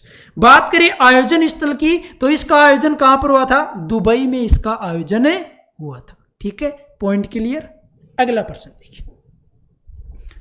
घर की लक्ष्मी मुखियाओं को वित्तीय सहायता प्रदान करने के लिए गृह लक्ष्मी योजना किस राज्य ने शुरू की है? घर की लक्ष्मी मुखियाओं को वित्तीय सहायता प्रदान करने के लिए सबसे पहले बात आती है कि गृह लक्ष्मी योजना का उद्देश्य क्या है? किसकी बात कर रहे हैं? जो गृह लक्ष्मी योजना, इसका उद्देश्य क्या है? ये आपको प्रश्न में ही देखने को मिलेगा, लेकिन एग्जाम में ऐसा नहीं मिलेगा, क्योंकि इसका उद्देश्य सीधा सीधा भी पूछा जा सकता है। तो गृह लक्ष्मी योजना का उद्देश्य है कि घर की जो लक्ष्मी है, मुखिया को वित्तीय सहायता प्रदान करने के लिए गृह लक्ष्मी योजना की शुरुआत की है। अब प्रश्न हमारा क्या है? गृह लक्ष्मी योजना की शुरुआत किस राज्य ने की है? तो किसने की है? कर्नाटक ने। ऑप्शन डी क्या होगा यहां पर? करेक्ट होगा। अब इस योजना के बारे में यदि हम बात करें तो देखिए, इस योजना के तहत जो महिला मुखिया हैं उनको प्रतिमाह 2000 रुपए की वित्तीय सहायता प्रदान करने के लिए इस योजना की शुरुआत की गई है। कितने रुपए प्रतिमाह? 2000 रुपए प्रतिमाह। किनको? घर की, परिवार की महिला मुखिया को, ठीक है। अगला प्रश्न देखिए। किस राज्य के अमरोहा ढोलक, महोबा गोरा, पत्थर हस्तशिल्प, मैनपुरी तारकसी को जीआई टैग प्रदान किया गया? जीआई टैग का मतलब क्या होता है? Graphical indication. किसी विशेष स्थान की किसी विशेष वस्तु को यह प्रदान किया जाता है जीआई टैग, ठीक है, ग्राफिकल इंडिकेशन। अब ये किस किस को दिया गया? एक तो अमरोहा ढोलक को, एक महोबा गोरा पत्थर हस्तशिल्प को, एक मैनपुरी तारकसी को। तो ये किस राज्य के हैं? उत्तर प्रदेश के। किसके हैं? उत्तर प्रदेश की। ऑप्शन ए क्या होगा यहाँ पर? करेक्ट होगा। देखिए ये 3 तो आपको ध्यान रखने हैं जिनको उत्तर प्रदेश राज्य के हैं, जिनको जीआई टैग प्रदान किया गया है। कौन कौन से हैं? एक तो अमरोहा ढोलक है, एक महोबा गोरा पत्थर अस्थिशिल्प है, और एक है मैनपुरी तारकसी। इसके साथ ही मैं 2 और बता रहा हूं, वो 2 आपको याद रखने हैं। एक है, ये उत्तर प्रदेश के ही हैं, कालपी हैंड पेपर, इंपोर्टेंट है, कालपी हैंड पेपर, संबल होरन क्राफ्ट, ये 2 भी हैं जिनको उत्तर प्रदेश के हैं, जिनको जीआई टैग प्रदान किया गया है। आई बात समझ में? अगला प्रश्न देखिए। अगला प्रश्न है, सुपरमार्केट में पतले प्लास्टिक बैग पर प्रतिबंध लगाने वाला दुनिया का पहला देश कौन सा बना? सुपरमार्केट में जो पतले प्लास्टिक के बैग होते हैं उन पर प्रतिबंध लगाने वाला दुनिया का पहला देश कौन सा बना? तो कौन सा बना है? न्यूजीलैंड। ऑप्शन डी क्या होगा?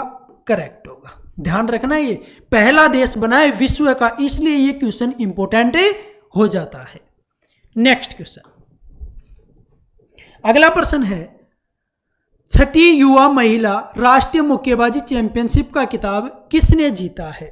6ठी युवा महिला राष्ट्रीय मुक्केबाजी चैंपियनशिप का खिताब किसने जीता है? तो किसने जीता है? हरियाणा ने। ऑप्शन ए क्या होगा यहाँ पर? करेक्ट होगा। और ये जो युवा महिला मुक्केबाजी राष्ट्रीय मुक्केबाजी है जो हरियाणा ने जीती है, कौन से नंबर की है? ये भी ध्यान रखना, 6ठे नंबर की है। आयोजन स्थल की बात करें तो आयोजन स्थल भोपाल मध्य प्रदेश में। इसका आयोजन कहाँ पर हुआ था? भोपाल में। भोपाल जो है मध्य प्रदेश की राजधानी है। हरियाणा ने इस प्रतियोगिता में 63 अंक, कितने अंक प्राप्त किए? 63 अंक, जिनमें 8 तो गोल्ड मेडल थे और 1 आपका कांस्य पदक था। कि कौन सा पदक था? कांस्य पदक। इन कांस्य पदकों के साथ शीर्ष स्थान पर रहा था कौन है? हरियाणा राज्य। ठीक है, नेक्स्ट क्वेश्चन। अगला प्रश्न है, वैश्विक शांति सूचकांक 2023 में भारत किस स्थान पर रहा है? जो वैश्विक शांति सूचकांक 2023 में जारी किए गए हैं उनमें यह पूछ रहा है कि भारत कौन से स्थान पर रहा है? तो भारत जो है वो 126वें स्थान पर रहा है। ऑप्शन डी करेक्ट होगा।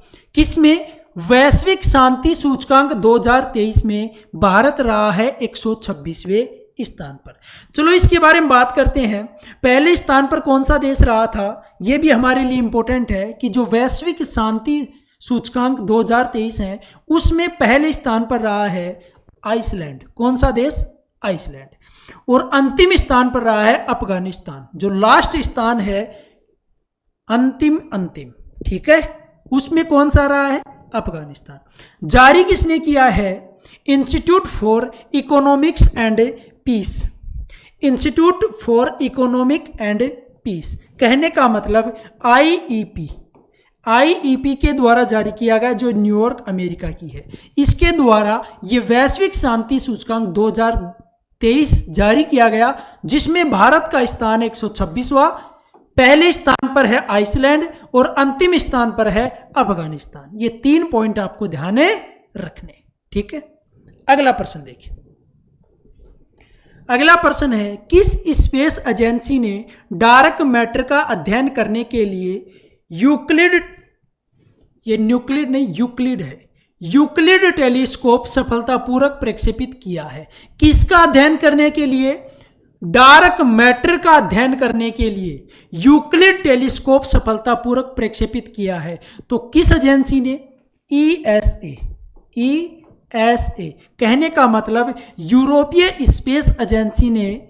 ऑप्शन बी हमारा यहां पर क्या होगा? करेक्ट। जो ESA है इसकी फुल फॉर्म क्या है? European space agency.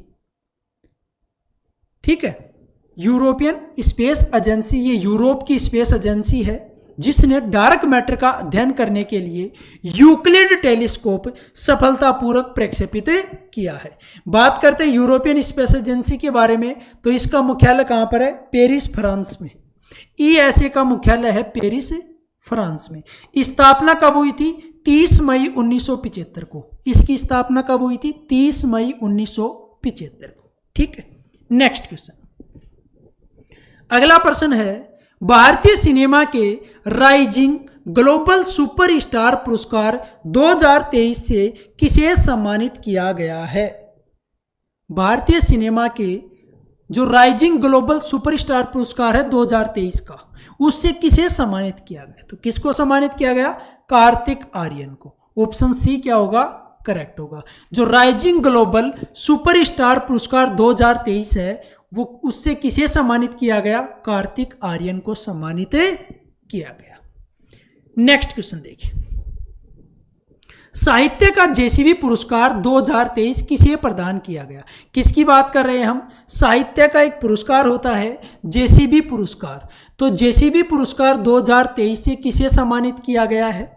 Perumal Murugan को। ऑप्शन ए करेक्ट होगा। ध्यान रखना ये पॉइंट, साहित्य का जो जेसीबी पुरस्कार है उस जेसीबी पुरस्कार 2023 से किनको सम्मानित किया गया? पेरुमल मुरुगन को। चलो इसके बारे में बात करते हैं कि अंग्रेजी में काम करने वाले किसी भारतीय लेखक द्वारा उपन्यास के विशिष्ट कार्य या किसी भारतीय लेखक द्वारा अनुवादित कथा साहित्य के लिए प्रतिवर्ष ये पुरस्कार प्रदान किया जाता है। किस क्षेत्र में? साहित्य के क्षेत्र में जेसीबी पुरस्कार 2023 पेरुमल मुरुगन को प्रदान किया गया। नेक्स्ट क्वेश्चन देखिए, अगला प्रश्न है 26वीं बार विश्व बिलियर्ड्स चैंपियनशिप का खिताब किसने जीता है?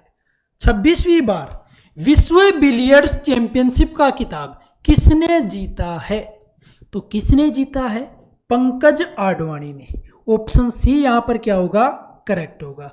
जो 26वीं बार है विश्व बिलियर्ड्स चैंपियनशिप उसका खिताब जीता है पंकज आडवाणी ने।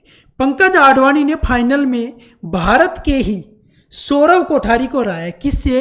1416 से हराया है। ठीक है, 1416 से ही भारत के ही सौरव कोठारी को हराया है। ठीक है, और पंकज आडवाणी ने 2003 में पहला वर्ल्ड टाइटल अपने नाम किया था। जो पंकज आडवाणी है इन्होंने जो अपना पहला टाइटल अपने नाम किया था वो कब किया था? 2003 में।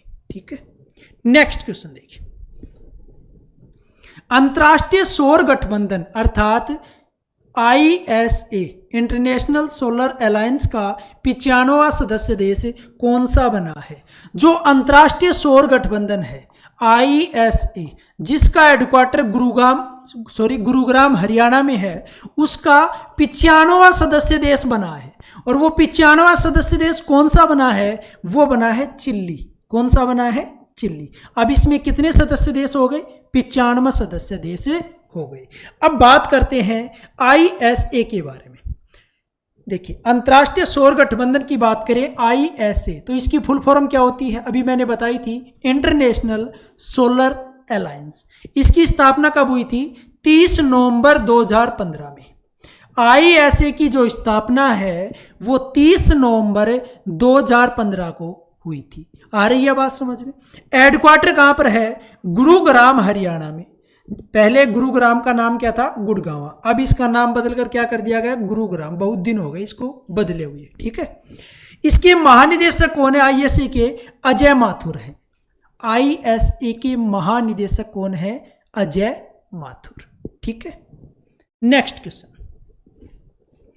राष्ट्रपति द्रौपदी मुर्मू ने नए भारत के लिए नई शिक्षा अभियान का शुभारंभ कहाँ किया है? किसके द्वारा किया गया? ये जो हमारी राष्ट्रपति है द्रौपदी मुर्मू उनके द्वारा किया गया। किसके लिए? नए भारत के लिए नई शिक्षा अभियान का शुभारंभ। अब प्रश्न ये पूछ रहा है कहां से किया है? तो कहां किया है? संबलपुर उड़ीसा में। संबलपुर उड़ीसा में नए भारत के लिए नई शिक्षा अभियान का शुभारंभ किया है। ठीक है, अब इस नई शिक्षा अभियान का जो शुभारंभ किया गया इसका उद्देश्य क्या है जो कि इंपॉर्टेंट है? छात्रों में नैतिक मूल्यों का, जो छात्र हैं उनमें नैतिक मूल्यों को स्थापित करना और बेहतर समाज के निर्माण में योगदान देना इस नई शिक्षा अभियान का उद्देश्य है। किसके द्वारा शुरू किया गया है? राष्ट्रपति के द्वारा। जो राष्ट्रपति हमारी द्रौपदी मुर्मू उनके द्वारा। कहां से किया गया है? संबलपुर उड़ीसा से। आई बात समझ में? अगला प्रश्न देखिए, 51वें इंटरनेशनल एमी अवार्ड्स 2023 में बेस्ट कॉमेडी का अवार्ड किसे मिला है? किसकी बात कर रहे हैं? 51वें इंटरनेशनल एमी अवार्ड 2023 की बात कर रहे हैं। और जो इंटरनेशनल एमी अवार्ड्स हैं 2023 में जो प्रदान किए गए, कौन से नंबर के थे? 51वें नंबर के। सबसे ज्यादा ये आपके लिए इंपॉर्टेंट, कौन से नंबर के थे? 51वें नंबर के। अब बात आती है कि बेस्ट कॉमेडी का अवार्ड किसे दिया गया, तो किसको दिया गया? वीर दास को। ऑप्शन डी यहां पर क्या होगा? करेक्ट होगा। इंटरनेशनल एमी अवार्ड्स 2023 में कौन से नंबर के थे? 51वें नंबर के, जिसमें बेस्ट कॉमेडी का जो अवार्ड दिया गया वो किसको दिया गया? वीर दास को दिया गया। अब देखिए, बेस्ट एमी अवार्ड की बात करें जिसमें बेस्ट एक्ट्रेस का अवार्ड जो है वो दिया गया कार्ला सूजा को। किनको दिया गया? कार्ला सूजा को। बेस्ट एक्टर अवार्ड की बात करें मार्टिन फ्रीमैन को दिया गया। और सबसे ज्यादा इंपॉर्टेंट जो इस अवार्ड के बारे में जानकारी है वो इंपॉर्टेंट पॉइंट ये है कि इंटरनेशनल एमी अवार्ड को टेलीविजन का ऑस्कर अवार्ड कहा जाता है। ये ध्यान रख लेना, जो इंटरनेशनल एमी अवार्ड्स हैं इनको टेलीविजन का क्या कहा जाता है? ऑस्कर अवार्ड कहा जाता है। जो इंटरनेशनल एमी अवार्ड प्रदान किए गए 2023 में, फिर से बता रहा हूं कौन से नंबर के थे? 51वें नंबर के थे। बेस्ट कॉमेडी का अवार्ड किसको दिया गया? किनको दिया गया? वीर दास को प्रदान किया गया। ठीक है, नेक्स्ट क्वेश्चन देखिए। भारतीय रेलवे खानपान और पर्यटन निगम के नए अध्यक्ष और प्रबंध निदेशक कौन बने? जो IRCTC है, मतलब भारतीय रेलवे खानपान और पर्यटन निगम, इसके अध्यक्ष और प्रबंध निदेशक कौन बने हैं? संजय कुमार जैन। कौन बने हैं? Sanjay Kumar Jain. Option A correct होगा।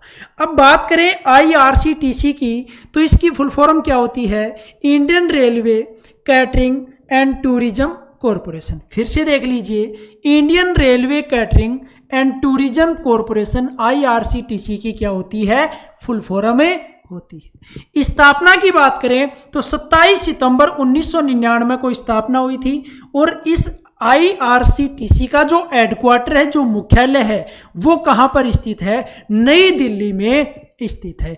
Point clear? प्रत्येक चीज आपको पता होनी चाहिए। IRCTC के जो अध्यक्ष और प्रबंध निदेशक बने हैं उनका नाम क्या है? संजय कुमार जैन। ठीक है, नेक्स्ट क्वेश्चन देखिए।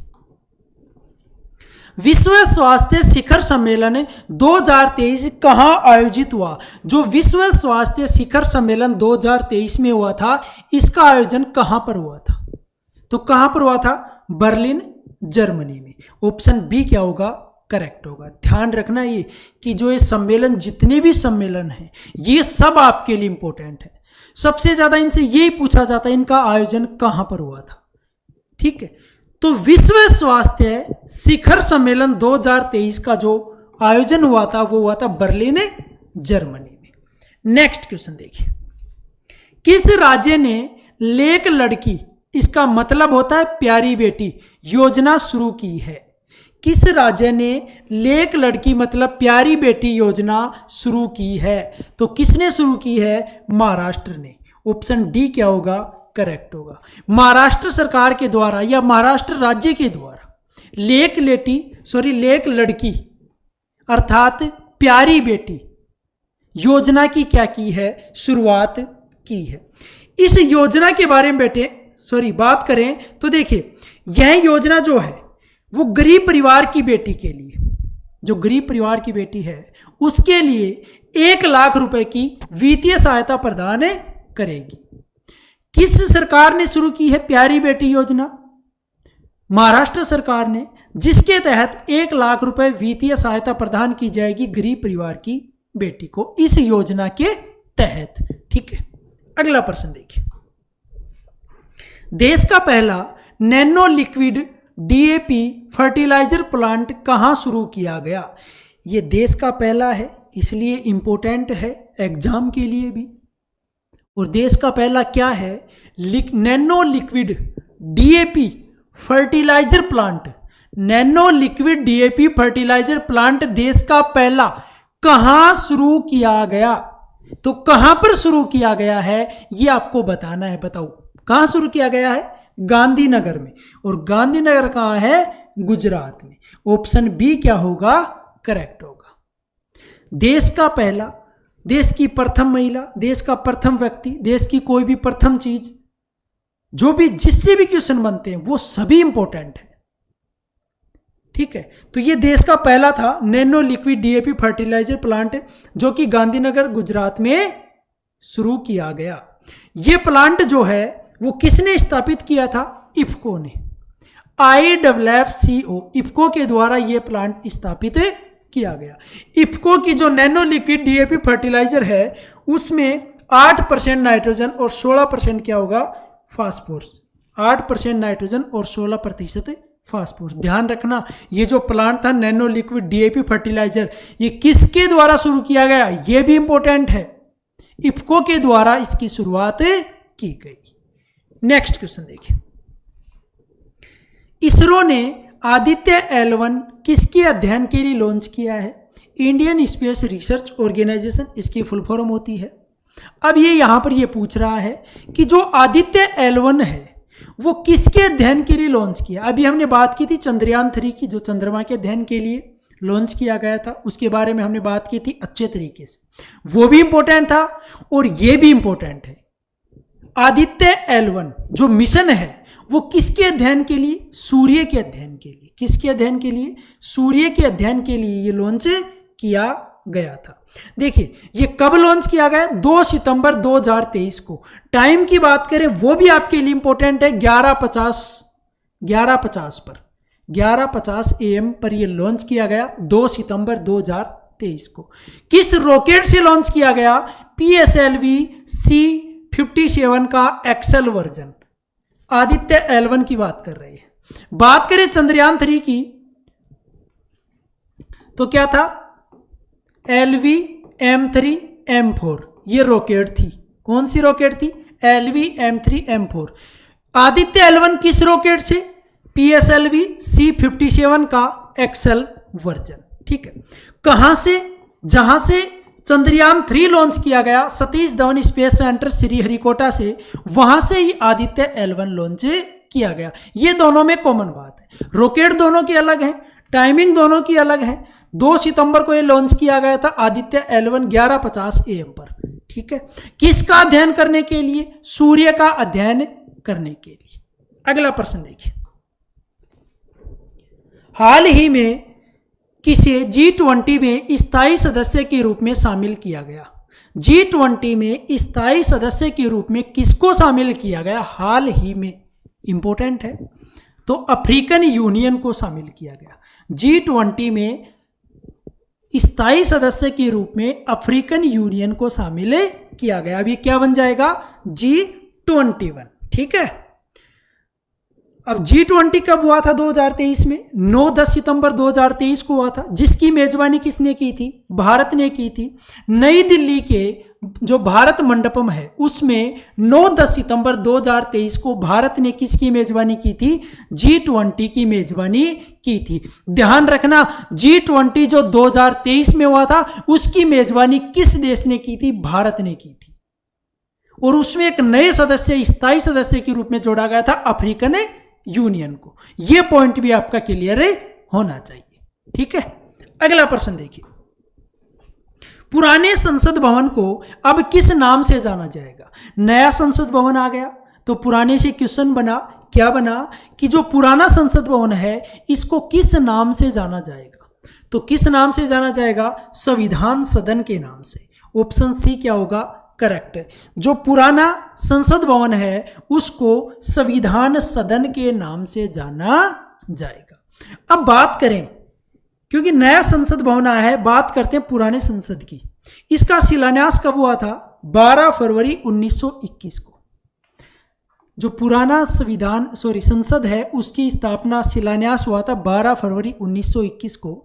और इसका जो डिजाइन तैयार किया था वो एडविन के लुटियन और हर्बर्ट बेकर के द्वारा इसका डिजाइन तैयार किया गया था पुराने संसद भवन को, जिसको संविधान सदन नाम से अब जाना जाएगा। ठीक है, नेक्स्ट क्वेश्चन देखिए। फीबा पुरुष बास्केटबॉल विश्व कप 2023 का खिताब किसने जीता? देखिए ये फीबा है और पुरुष बास्केटबॉल है। विश्व कप 2023 का खिताब किसने जीता है? तो किसने जीता है? जर्मनी ने। ऑप्शन बी करेक्ट होगा। किसकी बात कर रहे हैं? फीबा पुरुष बास्केटबॉल विश्व कप 2023 की यहाँ पर बात हो रही है, जिसमें जर्मनी ने जीता है। ये संस्करण जो 2023 में हुआ, ये संस्करण कौन सा था? 19वें नंबर का था। कौन से नंबर का? 19वें नंबर का। इसका आयोजन कहाँ पर हुआ था? जापान, फिलीपींस और इंडोनेशिया में इसका आयोजन हुआ था। अब सबसे इंपॉर्टेंट बात यह है कि ये 19वां तो हुआ था यहाँ पर, कहाँ पर? जापान, फिलीपींस और इंडोनेशिया में, और 2023 में हुआ था जिसमें जर्मनी जीत गई। ठीक है, अब बात करें 20वां संस्करण, ये होगा कतर में। कब? 2027 में। तो ध्यान रखना, ये पूछा जा सकता है कि 20वां जो है फीबा वो कब होगा? कतर में होगा 2027 में। नेक्स्ट क्वेश्चन, केंद्र सरकार के द्वारा राष्ट्रीय विज्ञान पुरस्कार अब कितनी श्रेणियों में दिए जाएंगे? जो राष्ट्रीय विज्ञान पुरस्कार हैं वो अब कितनी श्रेणियों में दिए जाएंगे? तो कितनी श्रेणियों में? 4 श्रेणियों में। ऑप्शन डी क्या होगा? करेक्ट होगा। वो 4 श्रेणी कौन कौन सी हैं? देखिए, पहली है विज्ञान रत्न। कौन सी है? विज्ञान रत्न। दूसरी है विज्ञान श्री, और तीसरी है विज्ञान युवा शांति, और चौथी है विज्ञान टीम। Clear point? ठीक है, अगला प्रश्न देखिए। समुद्री पर्यावरण में ड्रेजिंग गतिविधियों पर नजर रखने के लिए मरीन सैंड वॉच नामक डाटा प्लेटफॉर्म को किसने लॉन्च किया है? देखिए, इसका उद्देश्य भी बता दिया गया प्रश्न में ही कि किस उद्देश्य से यह लॉन्च किया गया है। तो देखिए, समुद्री पर्यावरण में ड्रेजिंग गतिविधियों पर नजर रखने के लिए मरीन सैंड वॉच नामक डाटा प्लेटफॉर्म को किसने लॉन्च किया है? यूएनईपी के द्वारा यह लॉन्च किया गया। कौन सा? मरीन सैंड वॉच नामक एक डाटा प्लेटफॉर्म है जिसको यूएनईपी ने लॉन्च किया है। किस उद्देश्य से? जो समुद्री पर्यावरण है उसमें जो ड्रेजिंग की गतिविधियां होती हैं उन पर नजर रखने के लिए यूएनईपी के द्वारा ये डाटा प्लेटफॉर्म क्या नाम का है? मरीन सैंड वॉच नाम से है। अब देखिए, यूएनईपी की बात करें तो इसकी फुल फॉर्म क्या होती है? United Nation Environment Programme. United Nation Environment Programme. UNEP की स्थापना कब हुई थी? 5 जून 1972 को हुई थी। कब हुई थी? 5 जून 1972 को यूएनईपी की स्थापना हुई थी। यूएनईपी का जो हेडक्वार्टर है वो है नैरोबी। नैरोबी कहाँ पर है? केन्या में। यूएनईपी का जो मुख्यालय वो कहाँ पर है? नैरोबी, केन्या में। और यूएनईपी के द्वारा ही ये डाटा प्लेटफॉर्म ऐप लॉन्च किया गया है। नेक्स्ट क्वेश्चन देखिए, ग्रामीण मित्र योजना किस राज्य ने शुरू की है? जो ग्रामीण मित्र योजना है वो किस राज्य के द्वारा शुरू की गई? ये शुरू की गई गोवा के द्वारा। किसके द्वारा? गोवा के द्वारा। ऑप्शन सी क्या होगा? करेक्ट होगा। अब ये ग्रामीण मित्र जो योजना है इसका उद्देश्य क्या है? गोवा सरकार ने राज्य भर में सरकारी सेवाएं, जो सरकारी सेवाएं हैं उनके डोर स्टेप डिलीवरी प्रदान करने और ग्रामीण क्षेत्रों में जो डिजिटल सशक्तिकरण है उसको बढ़ावा देने के लिए अपनी ग्रामीण मित्र योजना शुरू की है। ध्यान से देखना, इसके 2 प्रमुख उद्देश्य हैं। किसके? ग्रामीण मित्र योजना की, जो कि किसने शुरू की है? गोवा के द्वारा शुरू की गई है। पहला है कि जो गोवा सरकार है उसने जो राज्य में जो भी सरकारी सेवाएं हैं उनकी डोर स्टेप डिलीवरी प्रदान की जाए, और दूसरा है ग्रामीण जो क्षेत्र हैं उनमें डिजिटल सशक्तिकरण को बढ़ावा दिया जाए। इस योजना के ये 2 प्रमुख उद्देश्य हैं। ठीक है, नेक्स्ट क्वेश्चन देखिए। अगला प्रश्न है, डब्ल्यूटीओ की विश्व व्यापार सांख्यिकी समीक्षा रिपोर्ट के अनुसार व्यापारिक निर्यात के मामले में भारत का कौन सा स्थान है?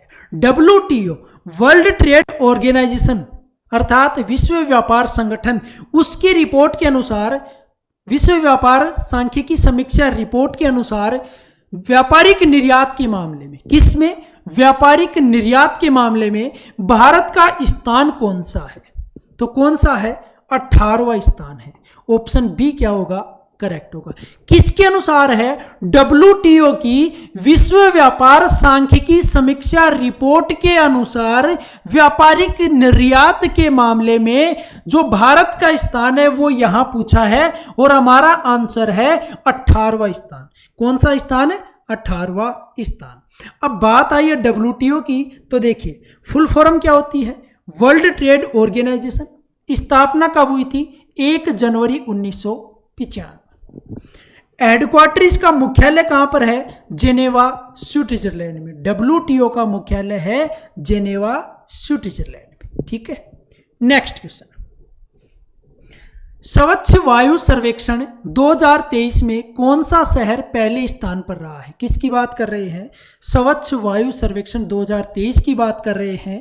उसमें कौन सा शहर पहले स्थान पर रहा है, तो कौन सा शहर रहा है, इंदौर, जो कहां पर है, मध्य प्रदेश में, MP में है। स्वच्छ वायु सर्वेक्षण 2023 में पहले स्थान पर शहर रहा है इंदौर। ठीक है, अब बात करें ये रिपोर्ट किसने जारी की है, तो केंद्रीय प्रदूषण नियंत्रण बोर्ड के द्वारा ये रिपोर्ट जारी की गई है। इसमें प्रथम 3 स्थानों पर हम बात करें तो पहले स्थान पर मैंने बता दिया आपको इंदौर है, MP का। दूसरे स्थान पर आगरा है जो उत्तर प्रदेश में है। तीसरे स्थान पर ठाणे है जो कि महाराष्ट्र में है। पहले स्थान पर ध्यान रखना, पहले, दूसरे, तीसरे, तीनों स्थान आपको पता होने चाहिए। जारी किसने की है रिपोर्ट, यह भी ध्यान रखना, केंद्रीय प्रदूषण नियंत्रण बोर्ड के द्वारा यह रिपोर्ट जारी की गई है। ठीक है, next question, Lokmanya Tilak award 2023 से किसे सम्मानित किया गया। लोकमान्य तिलक अवार्ड 2023 से किसको सम्मानित किया गया, प्रधानमंत्री नरेंद्र मोदी जी को। ऑप्शन बी क्या होगा, करेक्ट होगा। जो लोकमान्य तिलक अवार्ड है 2023 का, उससे सम्मानित किया गया नरेंद्र मोदी को। नेक्स्ट क्वेश्चन, संघाई सहयोग संगठन SCO का 9वां स्थायी सदस्य देश कौन सा बना। कहने का मतलब इसमें पहले 8 सदस्य थे, 9वां स्थायी सदस्य देश बना है कौन सा, ईरान बना है। ऑप्शन डी करेक्ट होगा। देखिए G20 की बात की, उसमें भी एक नया सदस्य जुड़ा है। संघाई सहयोग संगठन की बात करें SCO की, तो इसमें भी एक 9वां स्थायी सदस्य देश बना है और वो कौन सा है, ईरान है। कौन सा है, ईरान। देखिए SCO के बारे में बात करें तो इसकी फुल फॉर्म होती है संघाई कॉरपोरेशन ऑर्गेनाइजेशन। क्या होती है, संघाई कॉरपोरेशन ऑर्गेनाइजेशन। इसके महासचिव कौन है, झांग मिंग। कौन है, झांग मिंग। हेडक्वार्टर कहां पर है SCO का, बीजिंग चीन में। बीजिंग चीन में। इसमें सदस्य देश कौन कौन से हैं, ये आपके लिए सबसे ज्यादा इंपॉर्टेंट है क्योंकि इसमें एक 9वां सदस्य जुड़ा है। तो पर्सन जो है वो जाहिर सी बात है सदस्य देशों से बनने की संभावना बहुत ज्यादा है। और 9वां सदस्य जुड़ा है कौन सा, ईरान। तो देखिए इसमें भारत है, पाकिस्तान है, चीन है, रूस है, कजाकिस्तान, उज्बेकिस्तान, किर्गिस्तान और तजाकिस्तान। 4 तो आपकी वैसे ही आपको याद हो जाने चाहिए, कजाकिस्तान, उज्बेकिस्तान, किर्गिस्तान और ताजिकिस्तान। नया स्थायी सदस्य बनाया 9वां ईरान, और भारत, पाक, चीन, रूस, 4 ये सदस्य हैं। कितने हो गए, 9। 9वां कौन सा है, ईरान। ठीक है, नेक्स्ट क्वेश्चन देखिए, दुनिया का पहला हेरिटेज रिवर फ्रंट कहां बनकर तैयार हुआ। दुनिया का पहला हेरिटेज रिवर फ्रंट कहां बनकर तैयार हुआ, चंबल नदी पर। और चंबल नदी पर राज्य की बात करें तो राजस्थान में, यह राजस्थान में बनकर तैयार हुआ है चंबल नदी पर। दुनिया का पहला है हेरिटेज रिवर फ्रंट जो चंबल नदी पर राजस्थान में बनकर तैयार हुआ है।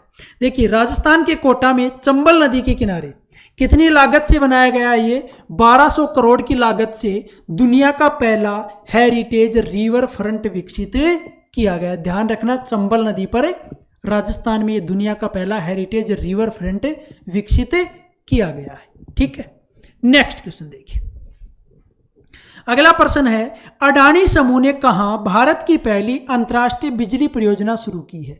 ये इंपॉर्टेंट प्रश्न है, ध्यान से देखना इनको, कि जो अडानी समूह है उसने भारत की पहली अंतर्राष्ट्रीय बिजली परियोजना कहां शुरू की है। तो कहां पर शुरू की है, झारखंड में।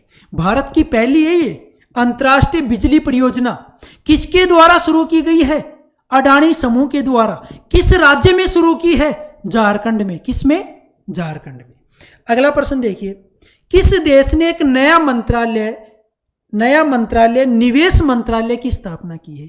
एक नए मंत्रालय की स्थापना की है, कौन से देश ने? और वो मंत्रालय का नाम क्या है वो भी आपको पता होना चाहिए।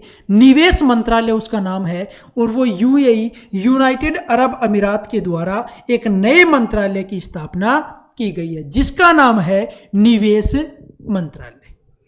नेक्स्ट प्रश्न देखिए, चिक्कल खालो उत्सव कहाँ मनाया गया? जो चिक्कल खालो उत्सव है वो कहाँ पर मनाया गया? गोवा में मनाया गया। कहाँ पर? गोवा में। जो मित्र योजना के बारे में बात कर रहे थे वो भी गोवा की थी, ग्रामीण मित्र योजना। और चिक्कल खालो उत्सव जो है ये कहाँ मनाया गया? गोवा में मनाया गया। अगला प्रश्न देखिए, तू हर द्वार योजना किस राज्य से जुड़ी हुई है? तू हर द्वार, तुम्हारी सरकार, अंदाजा लगा रहा हूं, भाषा का तो पता नहीं। तू हर सरकार कहने का मतलब तुम्हारी सरकार, तुम्हारे द्वार जो योजना है वो किस राज्य से जुड़ी हुई है? छत्तीसगढ़ से। ऑप्शन यहां पर क्या होगा? छत्तीसगढ़ सही होगा। ठीक है। नेक्स्ट देखिए, वित्त मंत्रालय निर्मला सीतारमण ने कहा कहां पर प्रतिष्ठित स्थल संग्रहालय की आधारशिला रखी है? किसके द्वारा रखी गई है? जो वित्त मंत्री है निर्मला सीतारमण, उनके द्वारा ये प्रतिष्ठित स्थल संग्रहालय की आधारशिला रखी गई है। कहां पर? तमिलनाडु में। कहां पर? तमिलनाडु में। ठीक है। आज का लास्ट प्रश्न है, पुस्तकालय महोत्सव 2023 का आयोजन कहां किया गया? जो पुस्तकालय महोत्सव है उसमें 2023 में इसका आयोजन कहां पर किया गया? नई दिल्ली में। ध्यान रखना, पुस्तकालय महोत्सव 2023 का आयोजन किया गया नई दिल्ली में। तो ये थे करंट अफेयर के हमारे इंपोर्टेंट प्रश्न। बहुत शानदार क्लास हुई है। कैसा लगा आपको कमेंट बॉक्स में जरूर बताना, और वीडियो को ज़्यादा से ज़्यादा शेयर कर देना, क्योंकि ये सबके लिए इंपॉर्टेंट क्लास है। चैनल पर नए हो तो चैनल को सब्सक्राइब करना न भूलें, बेल आइकन प्रेस कर लें ताकि प्रत्येक क्लास का नोटिफिकेशन आपको प्राप्त हो सके। धन्यवाद।